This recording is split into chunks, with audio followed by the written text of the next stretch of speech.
Ladies and gentlemen, please turn your attention to midfield as we honor tonight's honorary captain, Mr. Johnny Lewis Jackson, the class of 2003. Johnny was a free sports standout at Marion Harding, excelling in football, basketball, and track from 1999 through 2003. On the gridiron, he starred as a wide receiver and defensive back, helping the Prexies reach the playoffs in every season of his career. He remembers those playoff runs, the excitement of Friday nights, and the wisdom gained from outstanding teammates such as Mike Beasley, Jarrett Woods, Chase Huddle, O.J. Palmer, and Todd McDuffie. Johnny played under the guidance of Coach Tim Hinton and values the tradition of great defensive backs that defines Harding football. After graduation, Johnny continued his playing career and earned a degree in business at the University of Findlay, where he also built lifelong connections. His journey then took him overseas, teaching English and culture in South Korea before returning home. Today, he serves as community coordinator for the Marion City Schools, working every day to support students and strengthen our community. Johnny wishes to honor his grandmother, Willie Ray Goodman, for her years of service to the Marion City Schools and Christ Missionary Baptist Church. He says the game of football prepared him for life. He reminds today's players to study, practice, and work, a motto he applies to every challenge. Ladies and gentlemen, please join me in welcoming back to the field, Johnny Lewis Jackson.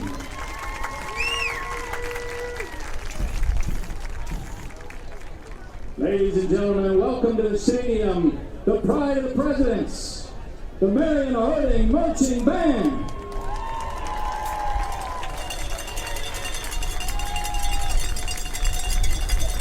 Joining the band tonight are members of our alumni band.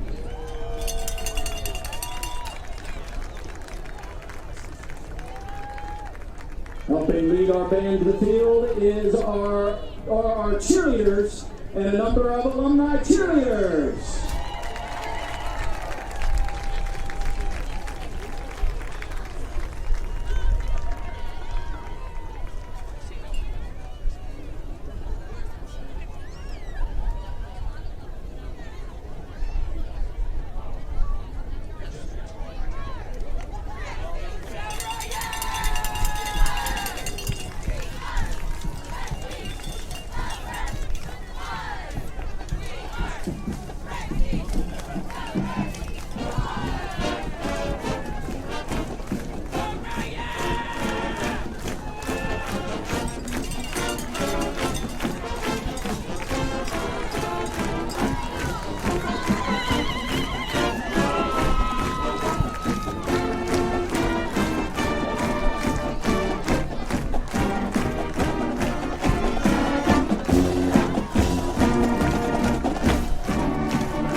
Ladies and gentlemen, please direct your attention to the home sideline at midfield.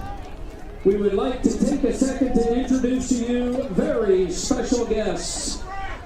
As a part of our alumni cheer event this evening, we'd like to recognize longtime football and basketball cheer coaches, Mrs. Donna Everett, Mrs. Melba Keplinger, and Mrs. Jody Rice. Donna coached at Harding from 1988 to 2009. Melba coached from 2007 to 2018. And Jody coached at Harding from 2003 to 2012. Welcome back to Harding Stadium, coaches. Thank you for all your dedication.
Ladies and gentlemen, at this time, please rise and join the Marion Harding Marching Band with the playing of tonight's national anthem.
Another special thank you to Mr. Scott Kosky and High Tech Entertainment for his pyrotechnics this evening.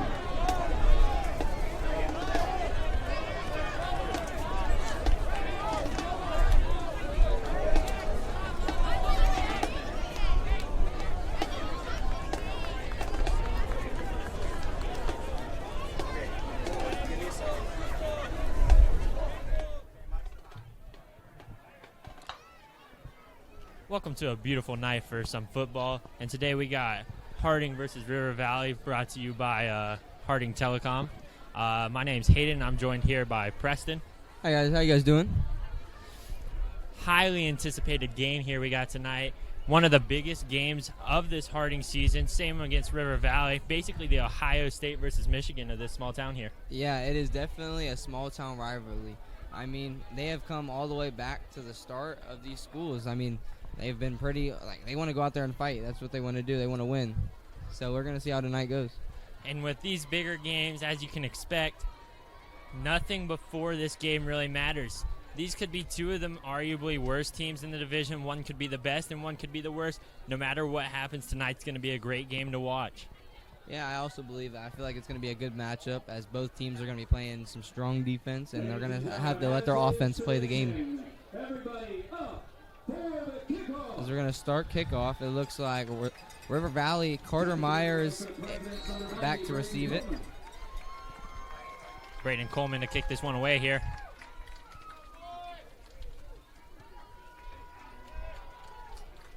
The kick is received by number 17, Colton Lang, who gets brought down by half of the Harding's defense.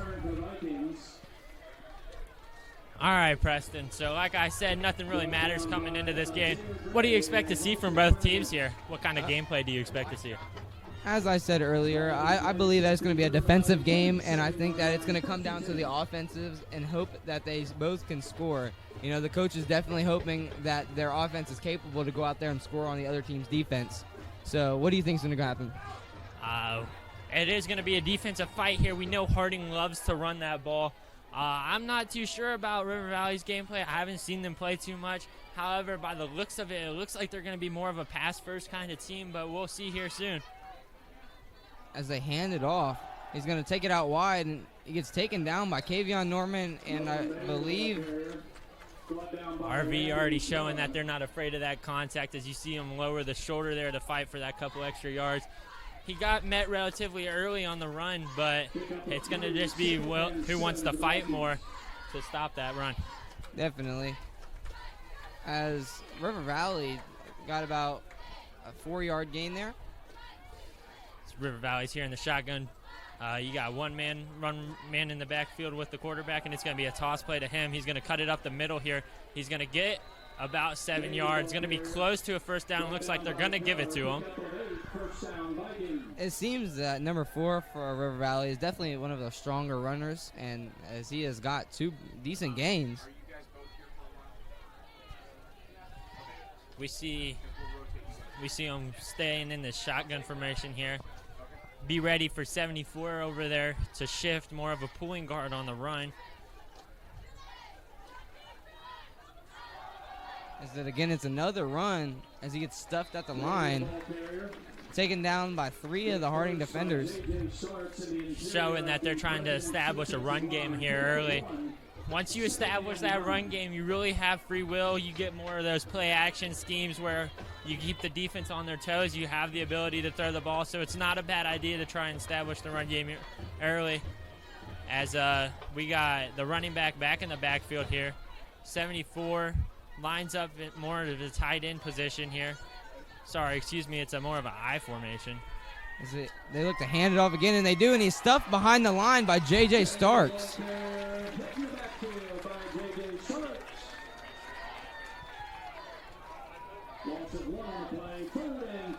Harding now stepping up to that line, being able to make those stops, making it a 3rd and 10. Now you can set your defense back a little bit as you're anticipating a pass. Wouldn't make too much sense to run it here. As the quarterback's in the shotgun formation, 1 running back to his side, 3 receivers up top, 1 down low. The ball is not snapped. Seems to be going on 2, looking for the play from the coach. Bit of misconfusion as they get it. Chase Smith back to take the snap as he looks out wide to find number 4. And he gets stopped about a 2 or 3 yard gain. Ray J. Scott Harble on the tackle. Beautiful defensive stand there by Harding. They gave up the first down. However, after that, they were able to stay strong, and they held them to a 3 and out on the second try. Not even gaining a full 3 yards. It looks like they gained 2 throughout the entire play. Yeah, that's a great stop by Jamari Starks there. Really kind of messed their offensive momentum up. The offense is going to stay out on the field. The quarterback's in the shotgun formation alone up there. You got 2 receivers up top, 3 down low. They got to be going for a pass, right? As one of the receivers looked to jump off sides, it's got a decent favorable roll, and it's going to be taken down around the 6 yard line. And we have seen similar plays to that in the NFL and stuff. It was a way to catch Harding off guard as they didn't have anyone back there to return the kick. doesn't have to be a beautiful punt. It can roll for a while if no one's back there to grab it. So now Harding's going to be starting their drive from the 6-yard line, so they have a full field basically to go here. Definitely a play you don't see every day. That was kind of not what Harding expected, as they had nobody back to receive the kick, as you said, because they had their quarterback kick it. You don't see that. As Keller in the backfield with Dez. We got, seems to be 3 receivers on the top of your screen, 1 down low. He receives a snap, hands it off to Landon Keller, who gets out wide. He has room to run. He has a block. And then he runs out wide. That's a beautiful run to start the drive there. About a 20-yard run by Landon Keller, bouncing that out wide. You love to see that to start the play. To start the drive, excuse me there. I believe that was a great idea, and definitely a great block by Ray J. Scott Harbolt there, as enabling Landon to be able to get out wide. As we got 2 receivers on the bottom and top of your screen, Landon in the backfield, as Dez is ready to take the snap. Seems to be a play change here as it's going back to Landon, who's going to run it up the middle. However, he's going to be met quickly.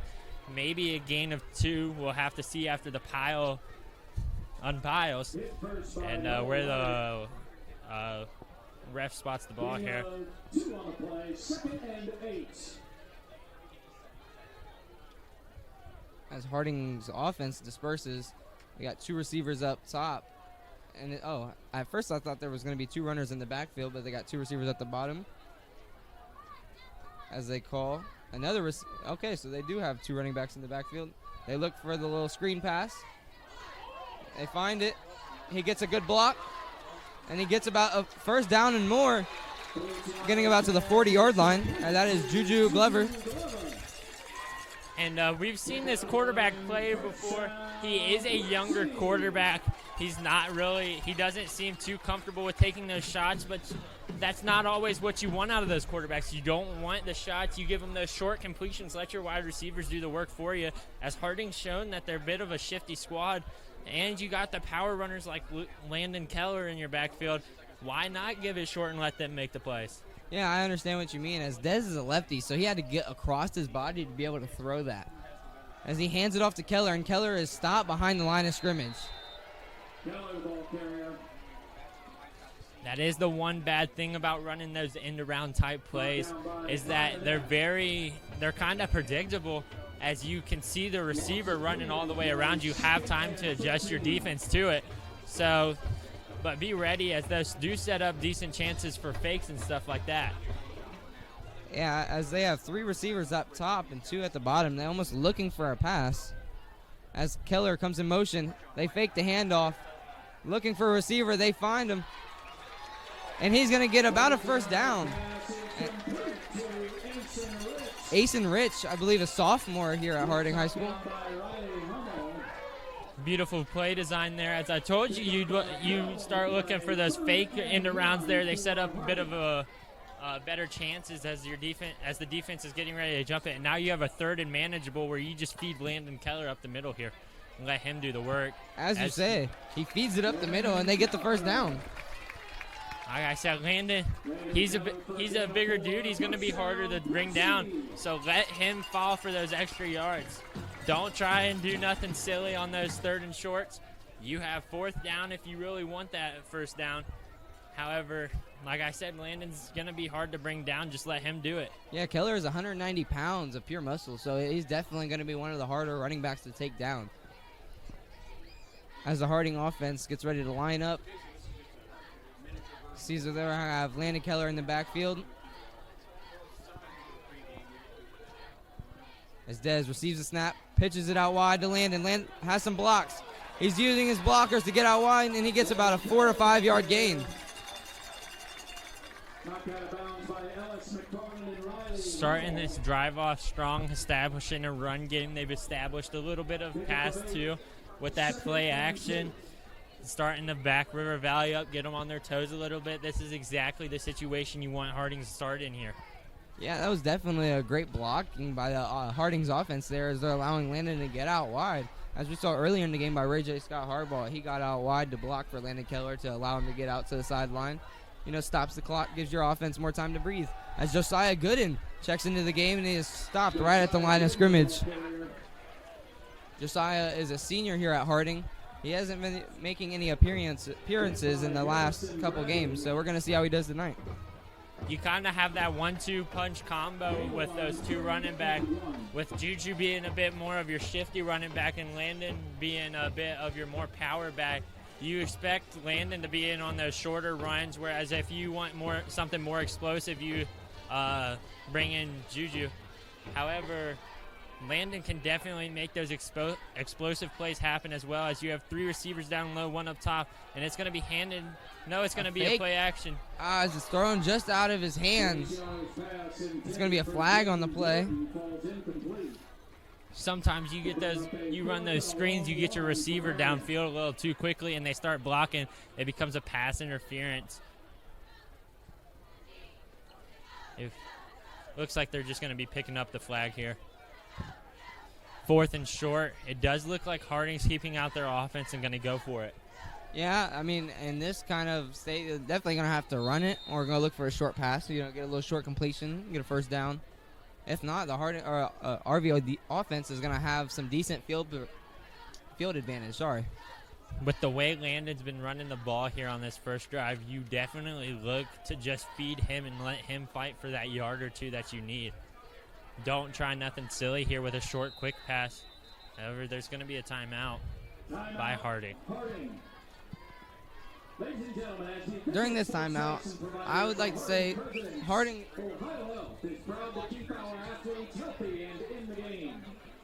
You are also watching Marion City Schools TV, Harding Telecom Productions. Thank you for watching. Back to what I was saying, Hayden. How do you think that first couple minutes went in that game?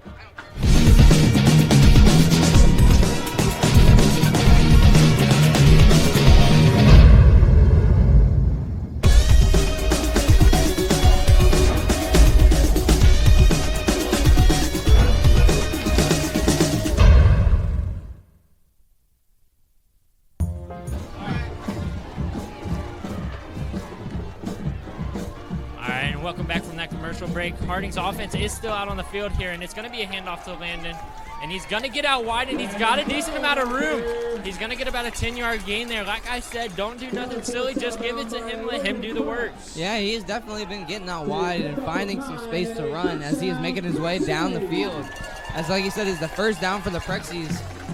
And decent field advantage right now. They're down into their 30-yard line, so they should be able to do something good out of this drive. Definitely. As we have 2 receivers on the top and bottom of your screen with Keller in the backfield. As Silencio is ready to take the snap. A little bit of pre-snap movement there by River Valley. Not enough to draw out the flag, though, as the ball's going to be snapped. It's going to be handed off to Landon right up the middle. Maybe a yard or two. Definitely stuffed up a little short, though. Seems to be a quick substitution for Chamel Thompson-Reese, Jay Griff coming in the game. Now this is where I was talking about. You start to see your chances for more of a play-action pass, as now your defense is on their toes. They're ready to they're ready to blitz and stuff like that. As Keller fakes the handoff. Dez going to take it up the middle himself and get about a 5-yard gain. Like I said with that end around to begin the drive, while it did get stuffed, it does set up more possibilities, as now you can start to fake that, as that's the second time we've seen them fake it. The one was a completion over the middle, and that one was about a run for about 6 yards. I believe that Dez, although his size might look that he is not fit for the spot, his attributes definitely stick up. I mean, he has the speed, the agility to throw the ball and find the receivers downfield. Although he's a freshman, as he gets older, he's going to look for his receivers. And he finds Jaden Jordan right there on the little comeback route. and they're going to get the first down. As I was saying, his attributes come up for his size. And see, like I said, he's only a freshman who's going to stay in the varsity spot probably his whole career. And you do love to see it, though, Harding. Not overcomplicating as Des. Like I said, he's not one to take a shot. He likes to be safe with the ball, likes to get it out quick. Harding's giving him those short, over-the-top completions that you love to see. As they got 3 receivers at the bottom of your screen, and Scott Harbaugh at the top. Landon's going to run out wide as they look for him in the little screen passes. He is killed behind the line. Landon Keller's pass, Feliciano's pass is complete to Landon Keller. And when those screens work, it's just a beautiful sight to see. However, when they get stopped, it is quite a loss that you're taking.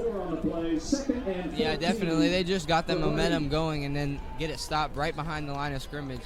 Not much you can do there. Hopefully they can come back out and fight on second down.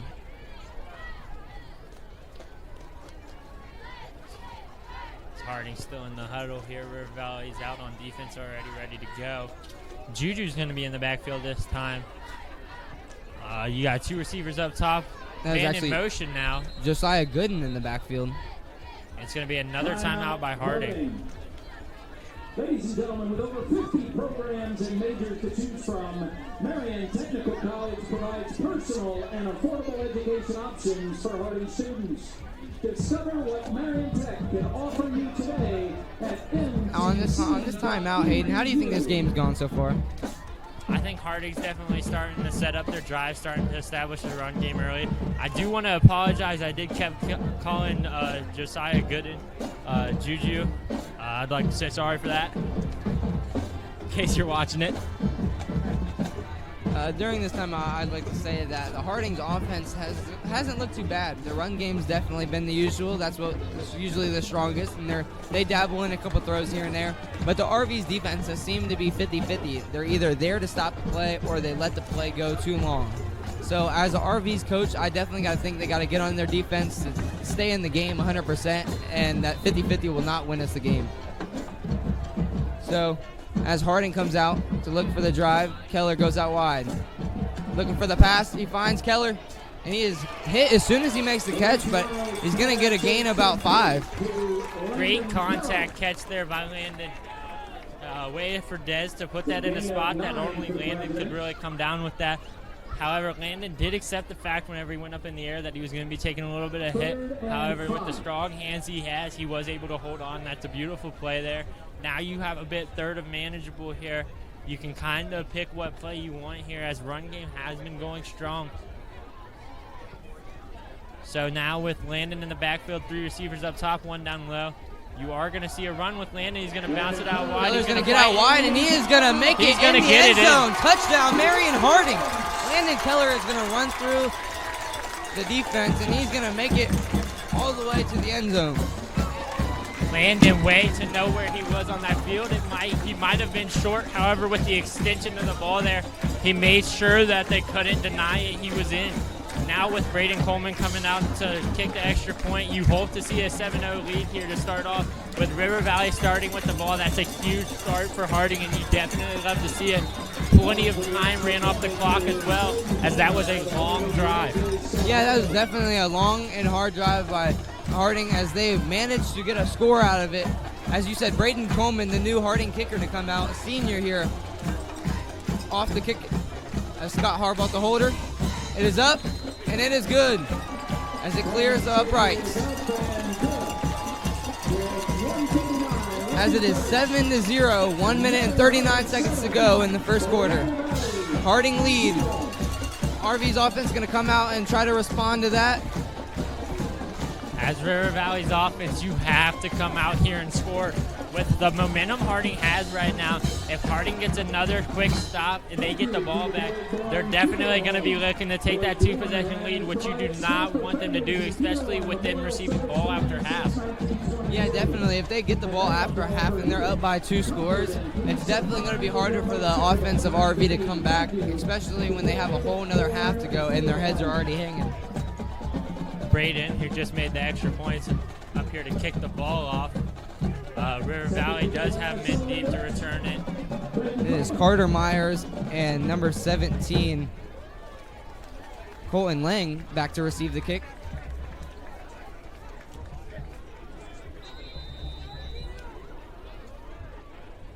As Braden Coleman off. Is it about a 30-yard kick? He's going to get through, have some blocks, and he's going to get taken down by number 17. Like I said, River Valley here has to come out and do something on this drive. You would hate for Harding to get the ball back with momentum. However, we are a Harding broadcast, so we'd love to see it. But like I'm saying, for River Valley's sake, they have to score here. Definitely. Like I said, the coach on RV's side definitely has to be figuring out what to do different now. As Harding's defense looked to be okay tonight, not too bad.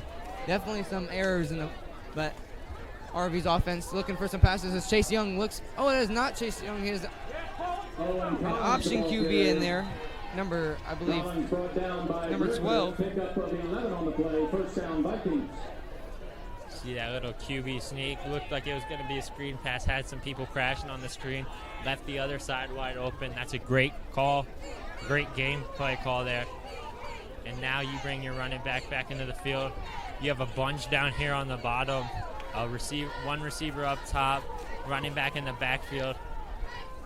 They have 3 receivers down the bottom. You almost think they're looking for a screen pass as they hand it off. And he's stuffed by Sean Kelly. You see him being more of a power back, number 4 there.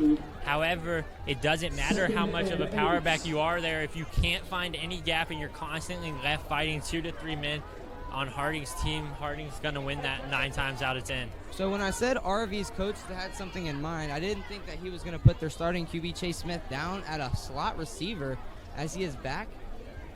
And seemed to be a screen pass as number 12 runs it for himself, and he gets hit by about a couple of the Harding defenders. Seemed to be Kavion Norman and Ray J. Scott Harbolt.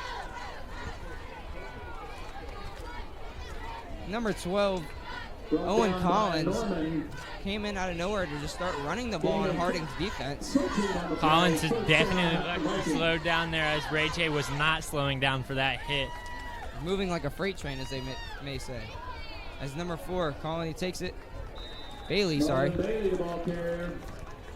Knocked down by Sharks. Yeah, he's going to be stuffed. Harding really fighting so that they can't establish that run game. And seems to be working in their favor.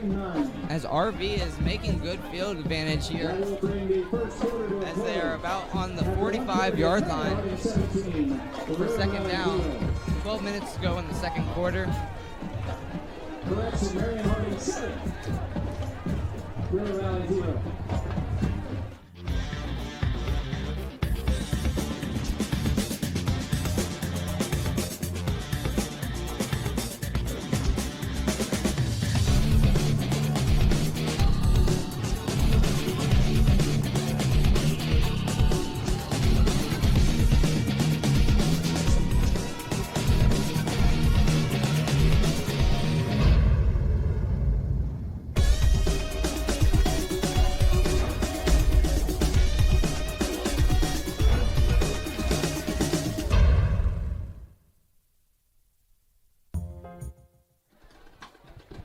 Welcome back from that break as RV offense out here.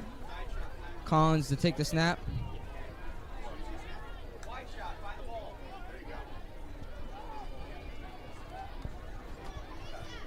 River Valley out here still in that same formation. They got 3 receivers up top, 1 down low.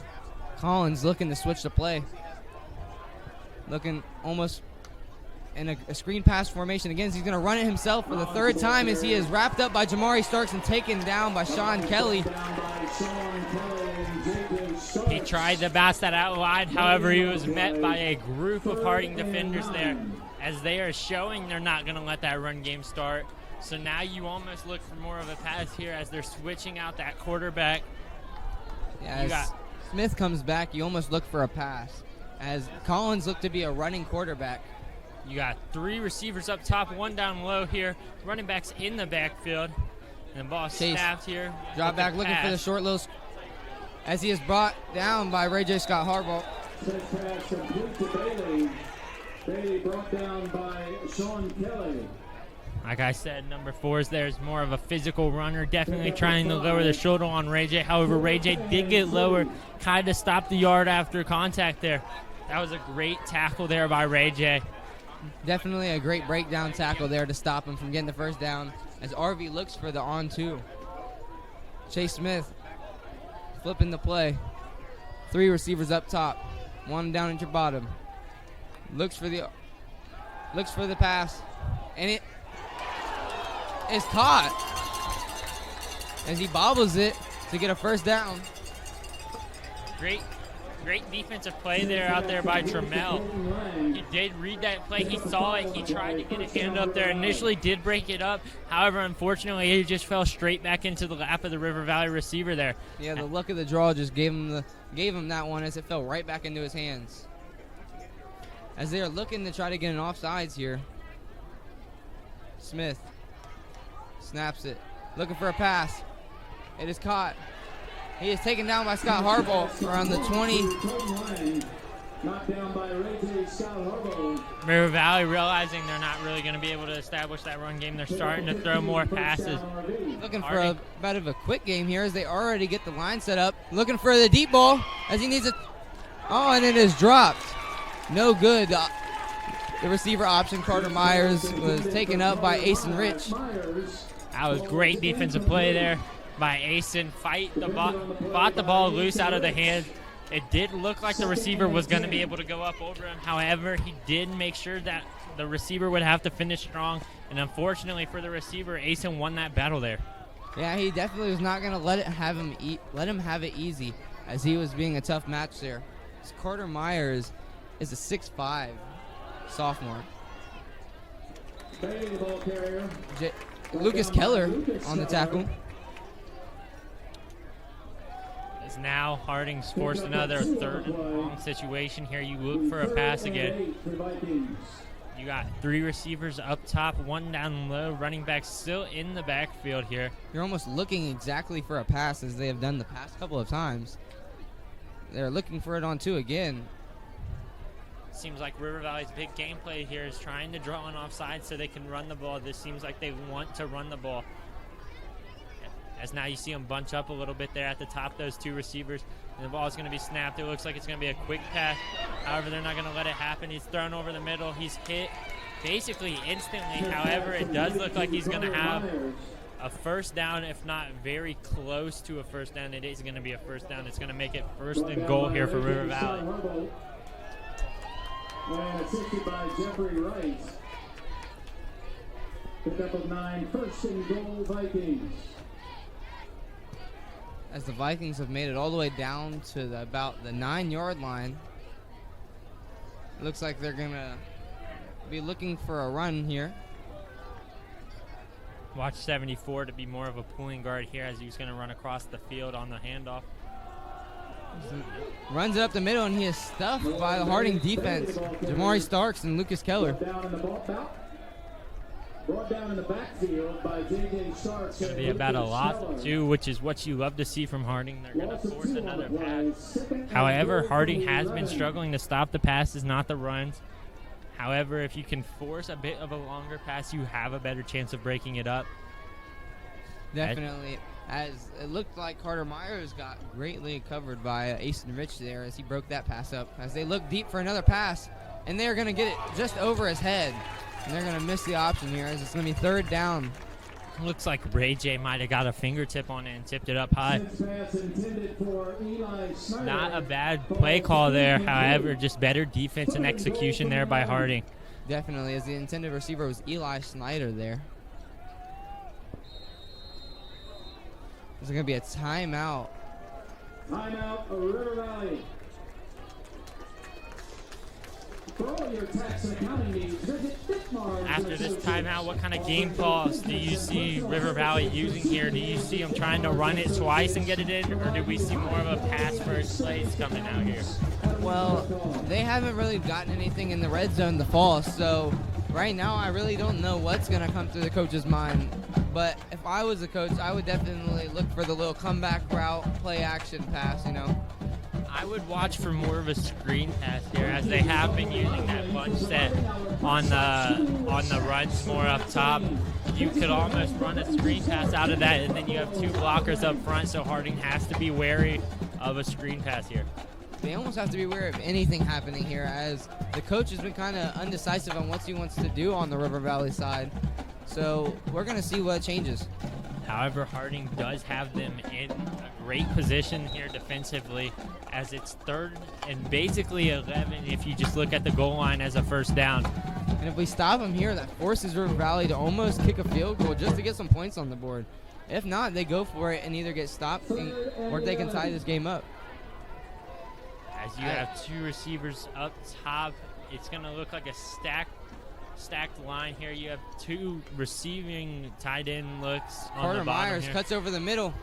Chase Smith looks for a receiver. And it's going to be incomplete. He's going to land out of bounds. As Carter Myers was the intended receiver. Great defense by Scott Harbault there. Or sorry, Landon Keller. However, he did come down with the catch, but it was unfortunately out of bounds. It was great defensive pressure there, as the only spot that he could have put it in was out of bounds. It was a way to use the back of the end zone as a leverage there. Definitely. It was a close play there, but great coverage from Landon Keller, as he kind of forced him to get out wide, to have to go out far for the ball and land out of bounds. Now, as Harding's defense, you can definitely look for a pass here, as you have 3 receivers up top, 1 down low. The running back is still in the backfield as the ball is snapped. Drop back, look for the little slant as he goes up, and he is caught, brought down.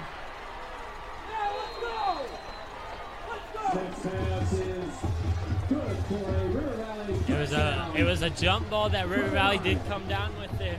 It wasn't bad defense per se, just better offense on that play. Yeah, there definitely is a good catch there as he comes down with it. It's going to be 7-6 here, as RV's going to probably come out, try to, as they are going for the 2-point, looks a little confusing here, as they got everybody lined up on the left and a couple players down at the bottom of your screen. Looks like they're just trying to cause some confusion here on a field goal kick. Looking to tie the game here. Here you almost have to look for the fake. And it's good, and it's up through. Ties the ball game there, 7-7. 8 minutes left here in the quarter. As you said, it would have definitely been harder for the River Valley offense to come back if they were.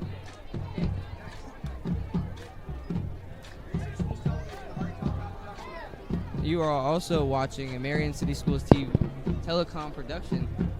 Can enjoy outdoor games and entertainment. Located at 320 West Center Street in Marion, Ohio, Bucci's Italian Scratch Kitchen, Urban 501, The Dock, and The Courtyard are your one-stop entertainment hub for any event, large or small. Special teams out to kick the ball. And it seems we're going to have Ray J. Scott Harbault and Juju Glover back to receive the kickoff. Tied ball game here. Harding definitely took a little bit of a hit there. However, with 8 minutes left in the half, definitely more than enough time to do something. However, also more than enough time to be stopped, and River Valley have time to do something. So you look for that long, methodical drive like they had before. As the kick's up here, it's going to be Ray J going back to catch it, as he's going to catch it. About the 1 yard line, and they're going to call a fair catch. They're going to stop him about the.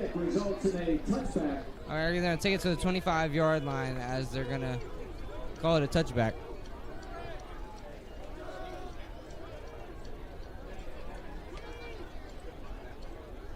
Ball will be placed at the 20-yard line at 1st and 10. There's going to be a call to touchback here. Harding still huddled up on the sideline. River Valley's defense is out there. Definitely look for more of a similar drive to what you saw last time. A good combination of short passes and run plays there. Definitely. Landon Keller was one of the main targets last drive as he got through to get the Harding touchdown. Dez, however, lined up in a wide receiver position here with Ray J behind in the shotgun formation. Looks for more of a wildcat play here. as they're looking as almost what River Valley just did. Is Ray J. Scott Harbaugh's going to take it himself up the middle, get about a 4 or 5 yard gain. He's only going to get about 2 to 3 there. Not a bad first down play there, though. First down is more of your experiment play. You kind of can do whatever you want on first down. Second down, you're typically taking a shot or you're running it, trying to get closer for third. As it looks like Dez is going to be in the backfield with Keller. 3 up top. Henry came back down at the bottom of your screen. Dez to receive the snap. Looking for a receiver. Finds Henry. Oh, Keller actually. As Keller finds the blocks and he's going to go downfield. He's going to go. There's only one more defender he's got to get past and he's railing into the receiver. As Keller is all the way down for a Harding touchdown. There's no flag there, as you might have seen it. Ref just fell out of the pocket. As the ref had a great block there. I was going to say, it looked like one of the best blocks there for Harding was the ref on the safety downfield. However, Landon would have had a one-on-one play there. You can't know for sure what was going to happen. As Braden's now out for the extra point. You love to see that there by Harding. A quick 2-play touchdown. 70-yard run by Landon Keller. Not much better than that. As it seems they're going to have Coleman out to kick. As that is one way to respond to a touchdown there. As Keller had some great blocks there by the Harding offense, including the referee. Braden on for the extra point here. Ray J still the holder. The snap, the hold, the kick. It is wide no left. Coleman's kick is no good. Wide left. As he hung the kick there, he kind of looked like he swooped too far to the left. Marion Harding 13, River Valley 7. Unfortunately, not able to execute the extra point. However, it is not that big of a deal yet. However, it could prove to be maybe more of a game decider depending on how the rest of this game goes. Yeah, it's definitely missing extra points is crucial. It definitely adds up at the end of the game. But it also happens at the end of the day, and you can't do nothing about it. So hopefully the Harding offense can come back out and put more points on the board, and the defense can stop RV from coming out there and scoring. As Coleman is also only a new kicker, so you got to give him a little slack. He's on for the kickoff after the missed extra point. Maybe a bit of frustration here. As Coleman looks to let his anger out on this ball.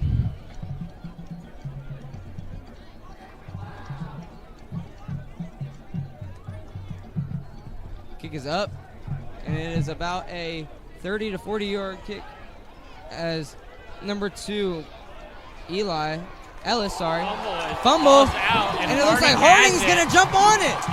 And that is one way to recover the ball there. As Ellis McFarland is fumbled.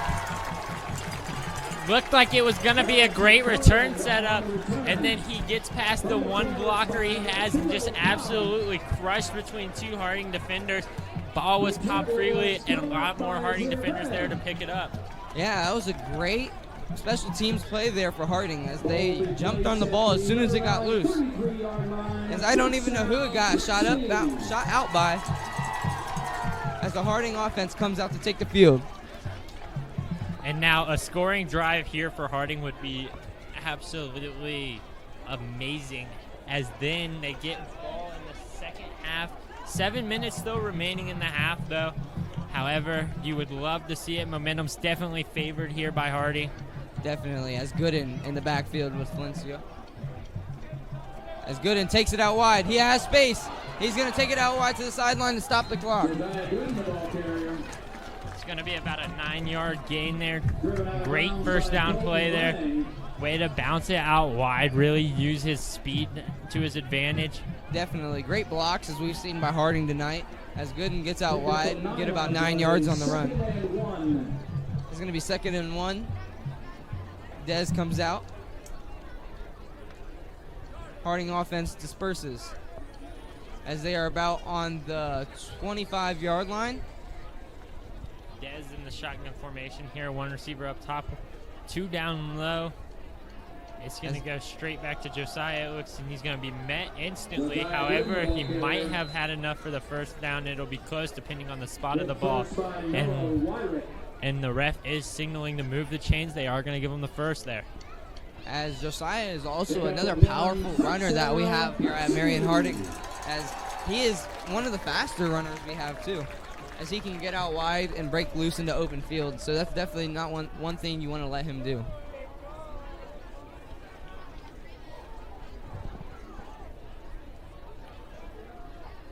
As Dez is in the backfield with Keller.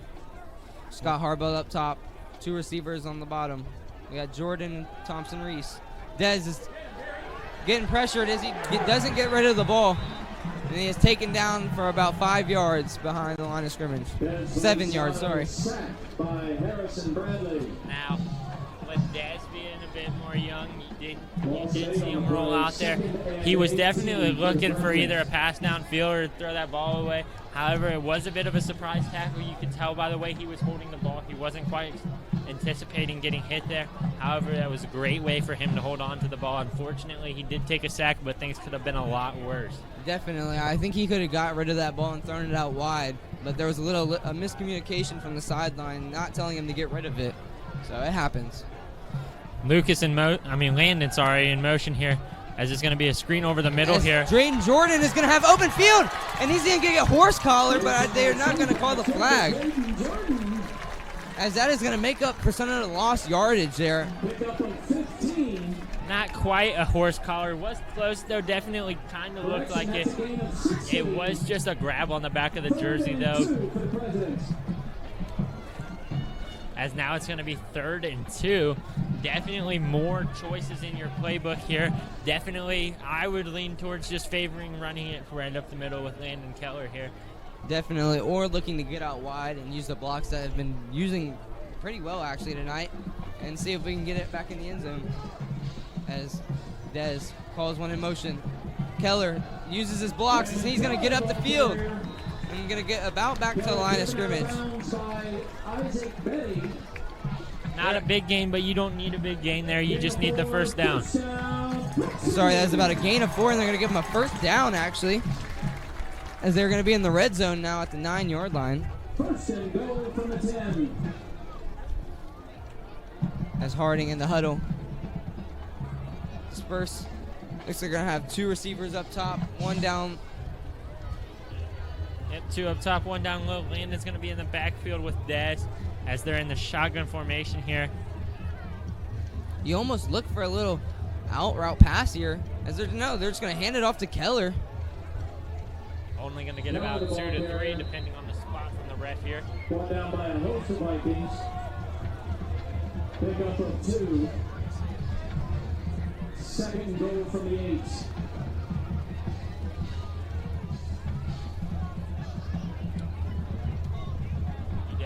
Have variety here in your playbook. You can look for that pass. You can look for the run. Dez has been very safe with the ball, not making crazy decisions. You have options here, taking a shot with Ray J one-on-one potentially, just running it back with Landon, as that's what they're going to do here for maybe another gain of 3 or 4. Keller seems to be getting pushed by the Harding offense. He's going to get about 2 or 3 yards on the gain. It's going to be 3rd down for the Prexies. Brought down by Eli Snyder and Harrison Bradley. Scott Harbaugh seems to be coming off the field. 3rd and goal here. You're looking for more of a pass or maybe 2 runs by Landon here.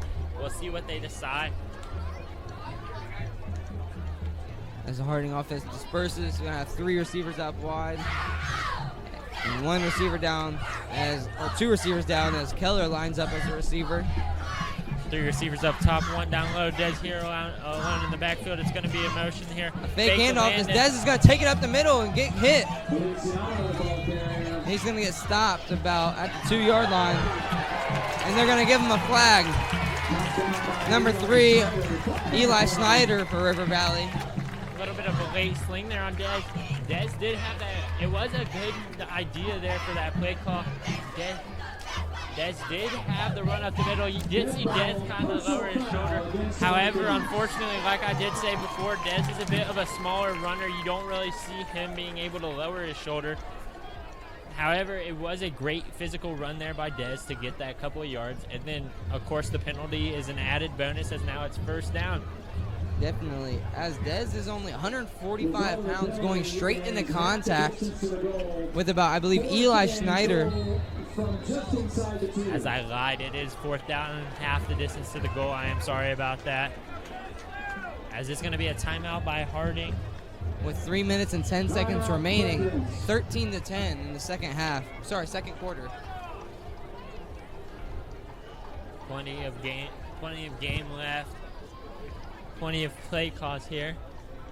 You could take the field goal. You could run it as it's fourth and from the 2. Landon's proven time and time again that he's not going to go down easy in the backfield. So you almost look for a run here, but we'll see. Yeah, I believe you're right, Hayden. I believe we almost looked for the run here, and there's a play called the tush push that is pretty formal in the NFL. And if we could pull it off pretty good, that'd be a pretty good way to score, don't you think? Good old tush push. A tush push from the 2-yard line here in high school is highly unlikely. You don't think we can get Des up over the line just pushing the tush? If you were to run more of a tush push play here, I would hate to see Des be the one to take it. You'd want a bigger body in there, as you have people like the Ravens have done it before, where they'll get Mark Andrews under center, like their tight end, a bigger runner. So it's less likely that they're going to get piled on, less likely for injury and stuff like that. As Des is going to be under center with Landon behind them here, you definitely are looking for a run here. As Keller runs it, and he's stopped, and he might get it. Is he short of the goal? Everyone saw it saying short. Ref just gave the official signal. He was held short. However, at River Valley, half the fight's over now. But your offense is stuck deep on the 1-yard line. You have to be wary of that, as a safety here would be honestly probably worse than Harding have just scoring a touchdown there. Definitely a safety plus getting the ball back. Definitely going to hurt the RV's defense.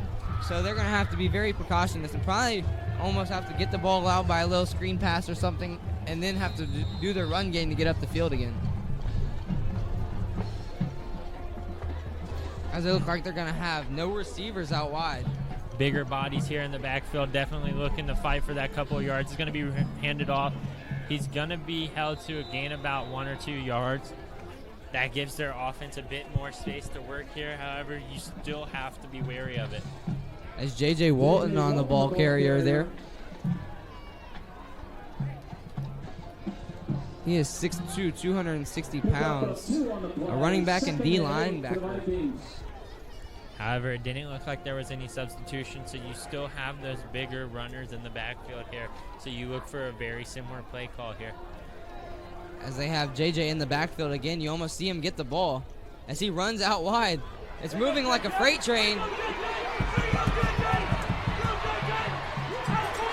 As JJ is going to lose his helmet. Well, the big man was rumbling down the field there. Harding unfortunately can't stop it until about a huge gain of about 40 yards. Maybe a little less. JJ looking like a freight train there, as nobody really wanted to get in his way. As I said earlier, he has 260 pounds of pure muscle. That is almost somebody you do not want to mess with. Now you can run more of your normal offense here.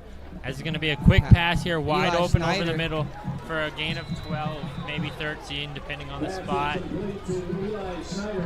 That's Schneider, the receiver on the play. Looks like they are trying to go quick with it, as RV already snaps it, looking for a receiver as he is stopped. No options, throws it out wide. It's going to be incomplete as the intended receiver, number 17. Ray J on the covers there did swat it down. It was almost picked as it fell into another Harding defender's hand. However, you don't really anticipate anyone coming down with that. That's a very unpredictable ball. Would have been nice to see, but Great defense there by Ray J, and that's all that really mattered was this incompletion. As RV lines back up in the screen pass, they hand it off to Bailey, and Bailey is going to get hit and break through tackles. She is taken down by 3 of the Harding defenders, Keller and I believe Xavion Ashburn.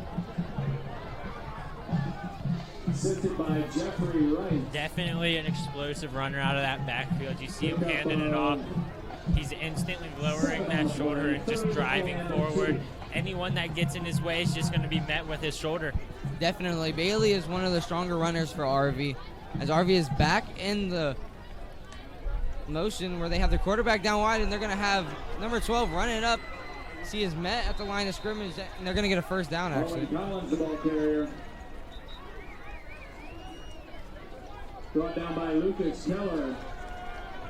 As it's going to be a timeout here by Gain of 4 on the play. And I think River Valley, sorry. Timeout for River Valley. Yep, River Valley, sorry about that. If you have now joined us, you are now watching Marion City Schools Television, Harding Telecom Productions. Thank you for watching. As it is 13-7, minute and 7 left in the second quarter. Hayden, how do you think this game has gone so far? Well, it's been a back and forth battle here. Both offenses and defenses are in the game. Harding had the explosive play. Harding currently does have the edge here, leading with 13-7. Not too much time left in the half here. River Valley's definitely trying to amount to a scoring drive here. Harding's definitely trying to stop that from happening as Harding gets the ball in the second half. They're looking for that 2-possession lead. Definitely, with a minute and 7 left on the clock. You almost look for Harding's defense to try to run this clock down by stopping them and keeping the offense from getting to the red zone. You definitely expect more passes here coming from River Valley as they need to kind of score quickly here. As he drops back to pass. Finds a little comeback route. Ellis McFarland's brought it out of bounds. That was a great play there by River Valley's offense. About a 10, 11-yard gain there. And he managed to get out of bounds and stop the clock. That's what you want from River Valley's offense. However, that's exactly what you don't want from Harding's defense. As Chase in the backfield looking for the pass. He looks up for Carter Myers. As it is intercepted by Juju Glover. And that is one way to do it right there. That is one way to get the ball back for Harding. And sorry, that was not Juju Glover. That was Jaden Griffith. Too many twos on the field. Result of the interception is a touchback. As Jaden Griffith is one of the stronger safeties that we have out there and one of the better ball covers. He was up there and came down with that very aggressively. Basically ran the route there for the offense as he was there before the receiver was even at that spot, practically waiting for it. Great physical catch there as the receiver kind of switched to a DB trying to break that up. However, he didn't let it happen. Now Harding has 42 seconds to try and do something here. No timeouts, though, so you definitely expecting shots if they're going to try and score, or maybe they just try and run the clock out here. We'll see. Definitely. And I do apologize on that name mispronouncing. It was Jaden Griffith on that interception. You know, is there a flag thrown down? Don't know who it's going to call it. Delay a game on the Presidents.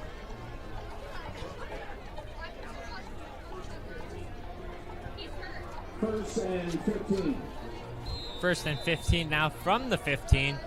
Harding's ball here, 42 seconds remaining in the half. We'll see here as it's going to be a handoff to Josiah Gooden. Josiah Gooden, as we said, let him get some space, and he is not the person you want to let run free. Because he is going to get that free yardage, and he's going to keep running down the field as long as you let him. Now, it does kind of seem here like Harding's trying to run the ball out here, so they're not going to be too aggressive. They're just going to be safe with the ball. They know they get it after half. No reason to throw it out. As Josiah Gooden is not going down, as he is fighting through the defense.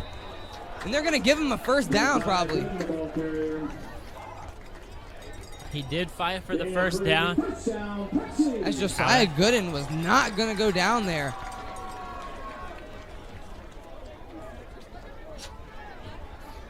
However, it doesn't really matter as Harding's trying to just kind of run out the clock here, as that's exactly what they're going to do, is they're going to let the clock run out. So great first half performance there by both teams. Harding had the edge and kind of came out on top, first half winner. You definitely anticipate both teams to come out fighting in the second half, as it's still anyone's ball game. Definitely. 13-7 as we go into half. Hayden, how do you think that first half was?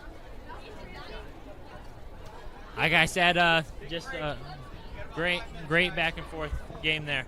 As we're gonna watch both the bands perform here, and we'll be back after half.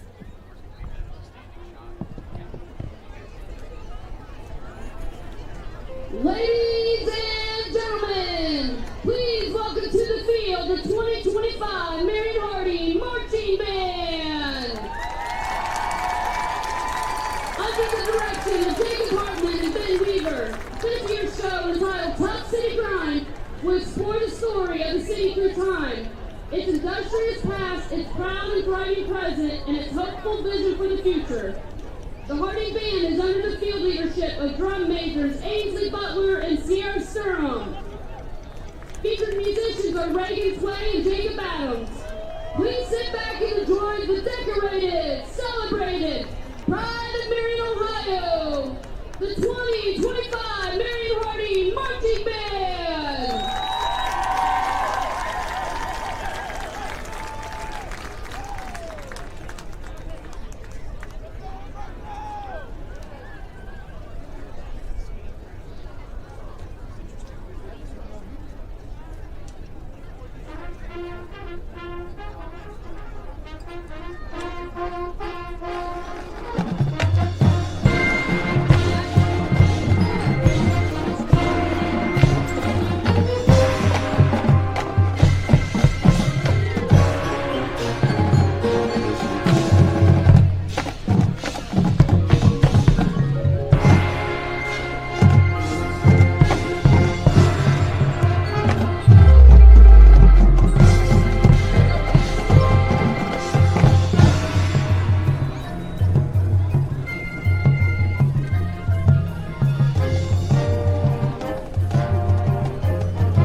are back from halftime is 13-7. Aiden, how do you think the second half's going to go? I think, hopefully, this first drive is going to be a great way to kind of decide how the second half is going to go. If Harding can drive down the field, we kind of know how the second half is going to go. Harding's going to be a dominant team in the second half. However, if River Valley gets a stop, it's going to probably most likely return to a shootout between River Valley and Harding. So hopefully Harding can drive down the field here to start the game. Half. Sorry. Definitely. As last quarter we saw that there was definitely a lot of good blocking from Harding's side, as that's what got us down the field. And Josiah Gooden and Landon Keller were getting up to their open yards and taking it down the field. And Dennis is looking a little questionable with the throwing side, as he's gotten a couple completions, but it's been a little iffy on the throwing. So I think that we should definitely stick to running the ball and a little short completions. Yeah, with Des being a newer, well, not necessarily a newer, but a younger quarterback, you definitely want to keep him to the short completions. You don't want to get him out of his comfort zone. You want to keep him in his comfort zone with those short, over-the-top completions, little play-action screen passes, stuff like that. He's definitely looked more confident throwing out the plays like those. He's definitely looked more confident, although River Valley does have a big line, right? So if they come through that line, Des has already been sacked once tonight, if not twice. And I'm sure he's probably a little sketchy on throwing the ball, so he's probably just trying to get rid of it as fast as he can and look at Landon Keller just to get rid of the ball. Yeah, like you said, I would honestly like to see more Wildcat formation between Ray J and Landon, as that's a very hard duo to stop, as that can go either way. Especially with Ray J. He's a bit of a stronger runner. He's definitely going to be a bit harder to tackle. Definitely, as Josiah Gooden has proved, he is also one of the stronger runners, as he was fighting to be taken down earlier. But I think this Harding offense should be strong, and we'll see how the River Valley's offense and defense responds.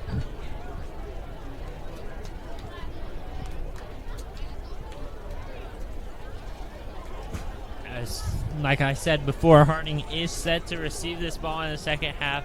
Hopefully you guys were able to stick around and watch the performances by the bands. Both bands did a wonderful job. Harding's first band competition is tomorrow, so we are wishing them luck on that. Harding definitely coming out of the huddle a bit higher. So we'll get ready to kick off here soon.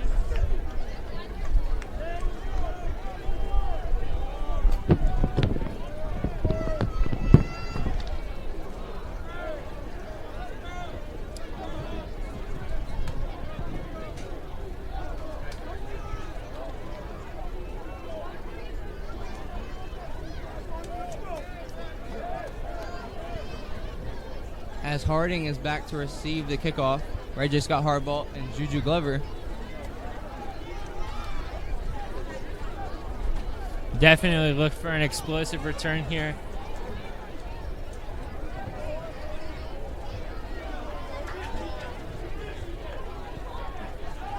Set to kick the ball away for River Valley, number 47, Ian Burns.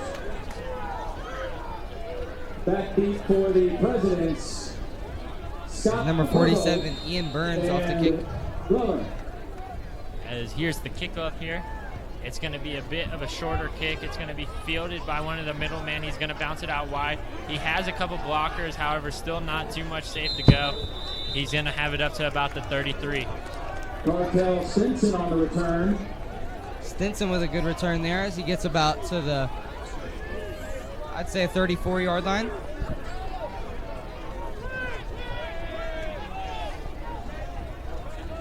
Ball placed at the Harding 33-yard line. First and 10. I definitely expect we'll see a lot more running here from Landon Keller and Josiah Gooden. Definitely two explosive players. Really had their way in the first half. Great blocking up front. So why go away from that gameplay here? Definitely. Landon Keller was using his blocks very well earlier as he's got out wide and definitely got out of bounds to stop the clock, which is very crucial in the long game. As Des here motions Landon over, it's going to be a fake to him, a short pass over to Ray J. Ray J is going to drop it. Kind of took off a little too early there. Forgot to catch the ball before he tried to get the extra yardage. Everyone gets ahead of him. himself sometimes. He saw the big open field, kind of got excited. Unfortunately, just kind of slipped out of his hands. As they say, you got to do it one step at a time. You got to catch it, you got to stop, and you got to find which way you got to go. Ray J seemed to just do it all at once, which happens as it looks like Ray J's going to be down at the bottom of your screen still. We have 2 receivers up top. Keller in the backfield beside of Dez. Dez ready to receive the snap. As he hands it off to Keller, Keller's going to cut out wide, cut back in the middle, and he's going to get about a 2 or 3 yard gain. Landon Keller, the ball carrier. Definitely kind of what Harvey wanted to start out this possession on. As now Harding's 3rd and long, you definitely expect a pass play here. And that's kind of what River Valley's defense seems to play is a passing offense. But Harding's a run-first offense. And now with Dez in the backfield alone, 3 receivers up top and 2 down low, you definitely expect that pass. That drop is really crucial as it is 3rd and about 7. As Dez drops back looking for Ray J. Scott Harbaugh, who catches it. And he's going to get about a 25-yard gain. And that makes up for the drop that I was talking about. As he said earlier, it was just a simple mistake. As he catches it, makes up for it.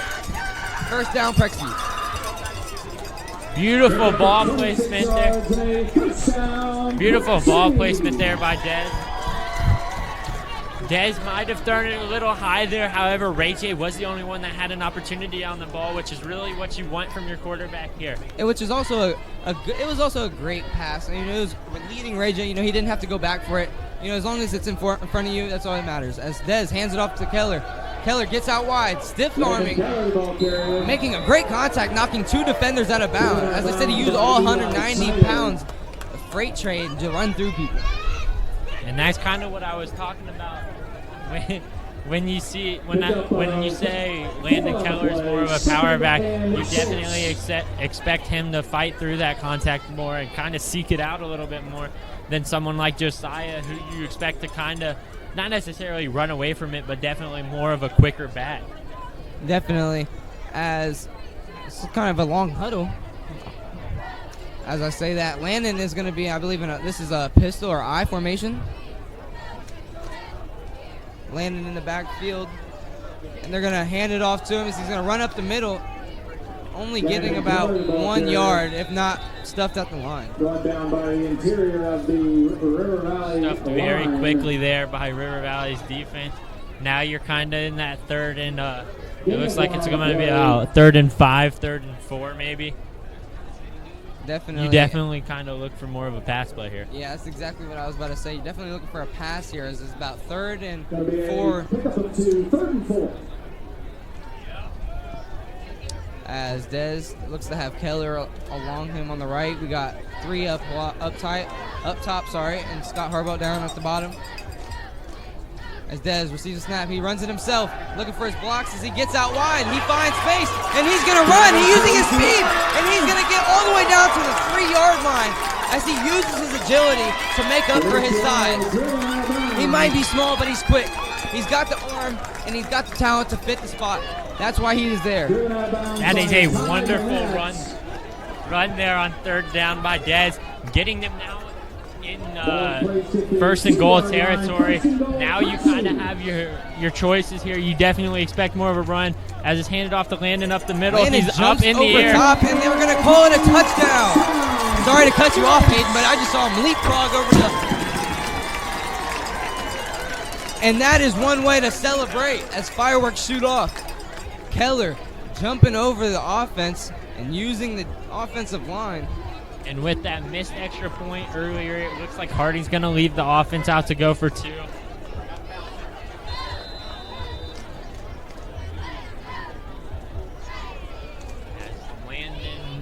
As Dez receives the play, almost, I believe they're going for 2, yeah.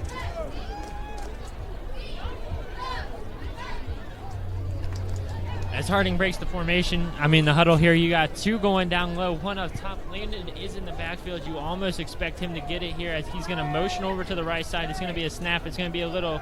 Looking for a pass. Dez is just going to have to almost run it in himself, but then he looks for Jaden Jordan, I believe, as Jaden Jordan just couldn't get up to catch it. Pass intended for Jaden Jordan is incomplete. But Unfortunately, they're not going to be able to complete the 2-point conversion. That would have been a great catch there. Definitely kind of had to sling it in there Unfortunately, he wasn't able to bring it down, but still not a bad drive there by Harding. What I was going to say is definitely, although they didn't convert that 2-point conversion, still a great touchdown there as he is able to get over both lines and get in for the touchdown. As Coleman is out there to kick off. Set to move it away from Marion, Braden Coleman.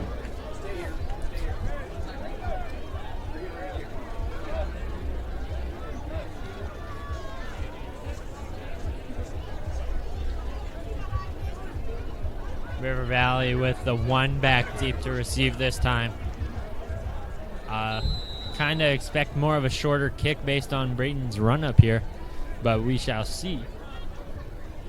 As he's looking for it seems to be a normal kick as number 17 for River Valley off to take it off, and he has open field as he is stopped quickly by the Harding special teams. Way ready to recover, although he had open field. Colton Lang on the recovery. So great return there by River Valley, going to bring it up to midfield. Now Harding's defense doesn't have as much room to work with to their backs. So now you kind of expect River Valley to be a bit more comfortable. They have a bit more choices in what kind of plays they're going to run. However, this is the quarterback we saw keep it a lot earlier, so you almost anticipate maybe a bit more quarterback keeps here.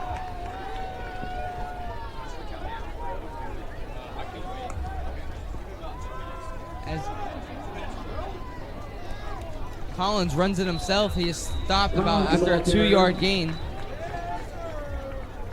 Maybe a bit of a miscue there on the option, as it seemed like he turned the wrong way, or the running back went to the wrong hip there, as I believe Collins turned to the left to hand off the ball, but the running back was on his right side. Bit confusion, as you say, as JJ kind of went to the opposite side, so he kind of just took it himself. As Collins back in the backfield, looking to hang it off to JJ, and he takes it, and he's just going to run through as he takes out by his knees by Landon Keller. He might be down after that one. JJ Walton, the ball carrier. As I said earlier, JJ is 260 pounds, and he is running like a freight train. Anybody that gets in front of him might be crazy. But Landon Keller thought he could do it, and he did. And the only way to really bring him down is exactly what Landon just did there, kind of take out the legs, as you're expecting another little option here. Oh, this is a fake pass thrown right over, and it's a bad pass behind him. Kavion Norman wasn't even ready for the pass. 4th and 2. There's a little bit of luckiness from, I believe, Collins with the bad throw. However, it doesn't seem like the offense is going to budge here. It seems like they're going to go for it. They're going to keep that same formation, so you're looking for either a quick pass or a read option here. Definitely a run, I believe, with JJ. I think they're going to make him run right up the middle and get all the yards he can. As earlier, he had about a 40-yard run. And we're about to find out. As the ball is snapped here, it's going to be a keep here. And they're using him as a block. And he's not going to go anywhere. As Ray J. Scott Harbaugh was in the backfield quicker than he could think. Absolutely nowhere for that play to go. They had the big blocker out in front. However, the blocker cannot block 4 Harding players. As that is a turnover for the Prexies, as they're going to get the ball about a 42-yard line. Now you look for Harding to almost kind of throw the dagger here, as a touchdown would be a huge step towards ending this game. Josiah Gooden in the backfield this time. You got 2 receivers up top, 1 down low. As Gooden, obviously one of the strongest runners for Harding, as he was using his power earlier. They might look for him as an option as they throw it down deep. Ray J down there somewhere. Slightly overthrown there. Not a bad ball by Dez. It seemed like Ray J had this kind of stop and go route, and Ray J's stop was just a little bit longer than Dez had anticipated, so Dez kind of led him a little too far. Definitely. It was kind of a wobbly ball. It would have been hard to catch, and it was definitely, like you said, a little too out of his reach, as he definitely had the receiver beat. That was no problem, but it was just a little bad completion there. So as Dez hopes to make it up here. hands it off to Gooden. Gooden finds some space. He's going to get out wide, and he spins off a tackle. Gets about 5 yards. As we show that he is one of the stronger runners, he's spinning off tackles. That was a great second down pickup, as now Harding has their picks with the play here. It's about 3rd and 4.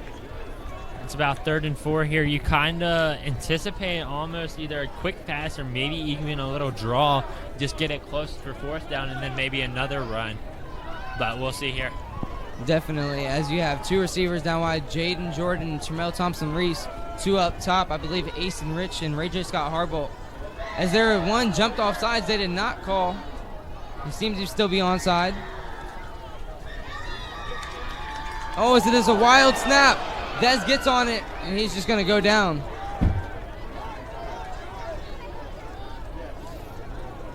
As they're maybe send the punt team. Maybe a bit thrown off there as the River Valley defensive end did jump. Maybe he wasn't in the neutral zone. However, he definitely did get a bit of an early jump there. That's why Harding players were kind of pointing at him. I believe Lucas Keller on the snap. As Keller, a bit of a brother-brother connection here from Lucas Keller to Landon Keller as he's the punter off. Keller is going to fake it. Looking for a pass as he's just going to punt it. And it's going to have a favorable roll. And it's going to get about down to, say, the about the 19-yard line. As that's a rollout punt, you kind of roll them out. You kind of see what the the receiving team's going to do there. Catching them off guard, making it look like it's almost going to be a fake.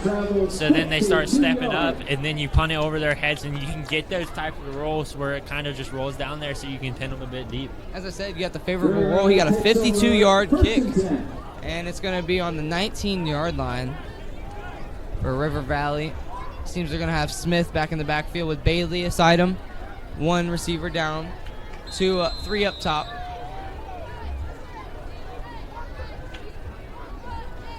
The ball snapped here. It's going to be a little rollout pass, but it looks like Smith for a little short completion. It looks like he's going to get about 7 or 8 yards. Finds Schneider out wide. Maybe 6. 6, 7. Pick up at 6 on the play. 2nd and 4. It was a completion for 6 yards. As now you have 3 receivers down low, 1 up top. As the ball is not snapped. However, Harding defenders did jump. However, they're not going to be a flag thrown for it. Now the ball snapped. It's a little quick out route, and he's hit by Tremel. As Thompson-Reese smothers him. Instantly, as soon as the ball was in the air, Tremel turned around to make a play on it. And he was hit basically instantly. Absolutely no chance for a run after play. It's honestly a miracle he held on to that one. Definitely, although he got the yards, it's a great stop. As it is 3rd and I believe 1 for River Valley. As they're going to call JJ back out to either block or have a run up the middle or look for a little outside pass as they connected for Eli Schneider on the past couple. As the offense disperses. You definitely... We're going to call a timeout. Timeout of River Valley. It's going to be a timeout by River Valley here. Maybe a bit confusion on the play. Not sure what they were going to run. What do you think they're going to be discussing on each team here on this halftime? Or sorry, timeout. Maybe there was it looked like there was some miscommunication. Harding was definitely pointing at something. I'm not really too sure what it was. Maybe it was a problem with Harding's side. However, River Valley did wind up calling a timeout. You definitely expect that run right up the middle with that bigger running back. Well, with 5 minutes and 40 seconds left in the 3rd quarter, using one of your timeouts, is that really a good way to do it? Like, are you wasting one, or what do you think about that? I mean, if there was going to be any confusion, you definitely want to use that timeout. However, that timeout could play a role later in the game. We'll have to wait and see. However, they do have another big man in front of the running back, so you definitely expect a run now. And he's going to run, he's going to get taken down, but I believe he's going to get the first down. Brought down by Keller. Looked like Landon was going to sweep the legs again. Kind of showing that Landon's kind of figuring out how to tackle the bigger man. However, the problem is he's still going to get the first down there. First down, Vikings. Seems to be Collins in the backfield alongside Bailey, sorry. You got 3 receivers up top, and they're going to go on 2 as Colton Sabrell jumps. And after the third time's the charm, I guess that's finally the one they're going to blow their whistle on. Definitely. That was a clear offsides, as he's very angry about that one. I mean, it happens when you get ahead of yourself in the game. I mean, it happens. You know, he's just too aggressive. As he's going to come out here and he's going to hopefully get it out of his head and then get back in there and make some plays. As Collins receives a snap hanging off to Bailey. Bailey's taken down by, I believe, J.J. Starks. Brought down by J.J. Starks. Pick up 2 on the play. So it's kind of safe to assume whenever you have 12 and 4 in the backfield, it's going to be a run play. Maybe you don't want to get too comfortable deciding that that's a run play, though, because that's when the screens start coming into effect and you get those big gains off those little screens. Definitely. There's definitely a lot of screen plays in there. Oh, as Collins takes it himself. But he's hit by 3 of the defenders. Collins, the ball carrier. Looks like he is going to have enough for the first. However, he's going to have to pay for that first down as he's hit hard by a couple of Harding defenders. As River Valley has kind of dual threat quarterbacks, as Chase can kind of throw it and Collins is a good runner. And they can kind of just mix it up whenever they want, as they have Chase down there, their starting quarterback, down in the slot. They're going to look for 2. It looks like they're going to switch up the play a little bit here. Definitely with 2 quarterbacks, you have to watch the double pass. As he's going to take it himself again. He's hit hard. After a gain about 1.5 yards there. Not too much going for him as Harding was quick to meet him at the line. Pick up 2, 2nd and 8. Go ahead, sorry. As you see Chase Smith go back behind center now you can kind of anticipate more of a traditional offense here. They got 3 down, 1 up top. Carter Myers up top. Usually they're a intended receiver, but they look for Ellis, but he is not able to get out as it is thrown out of bounds. Ellis tried to make a play there on that ball. However, it seemed like it was just thrown a little too far. There wasn't really any hope to come down with that. Definitely. You can't tell if it's either thrown out or if it was just a bad throw. It seems J.J. Starks coming off. He might have a cramp. Seems to be a little. They might call a timeout. They snap it. Smith looking, he runs it, he slides. So you had that little run there. Definitely was some confusion on Harding's side. You saw some of the defenders running around. However, it's not really going to matter as he's going to decide to keep it himself anyways. However, that might not have been the move as he only got about 2 yards, and now you're looking at a 4th and about 6. As Smith back in the backfield again. You got 2 down, 2 up top. Bailey, I believe, in the backfield. They go on 2 again, but they do not jump this time.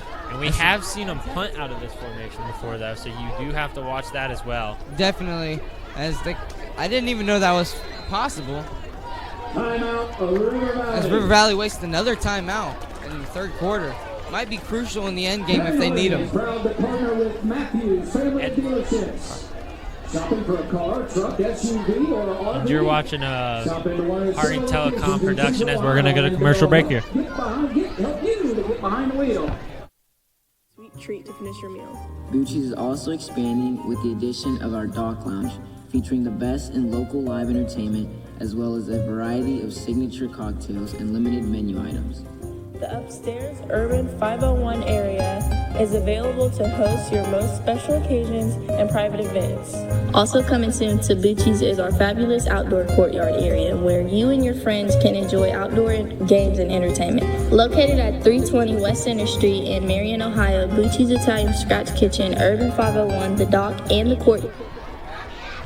And we are back from that commercial break. It's fourth down. River Valley's offense here to take fourth and I believe 8. Sorry, 4th and 7. I correct myself. Smith takes the snap. He has one receiver down and he's going to make the catch. We're going to see if they give him the first down. Very favorable spot there by the refs, so that's definitely going to get him the first down. He was working back. Forward momentum did put him down around the 49-yard line.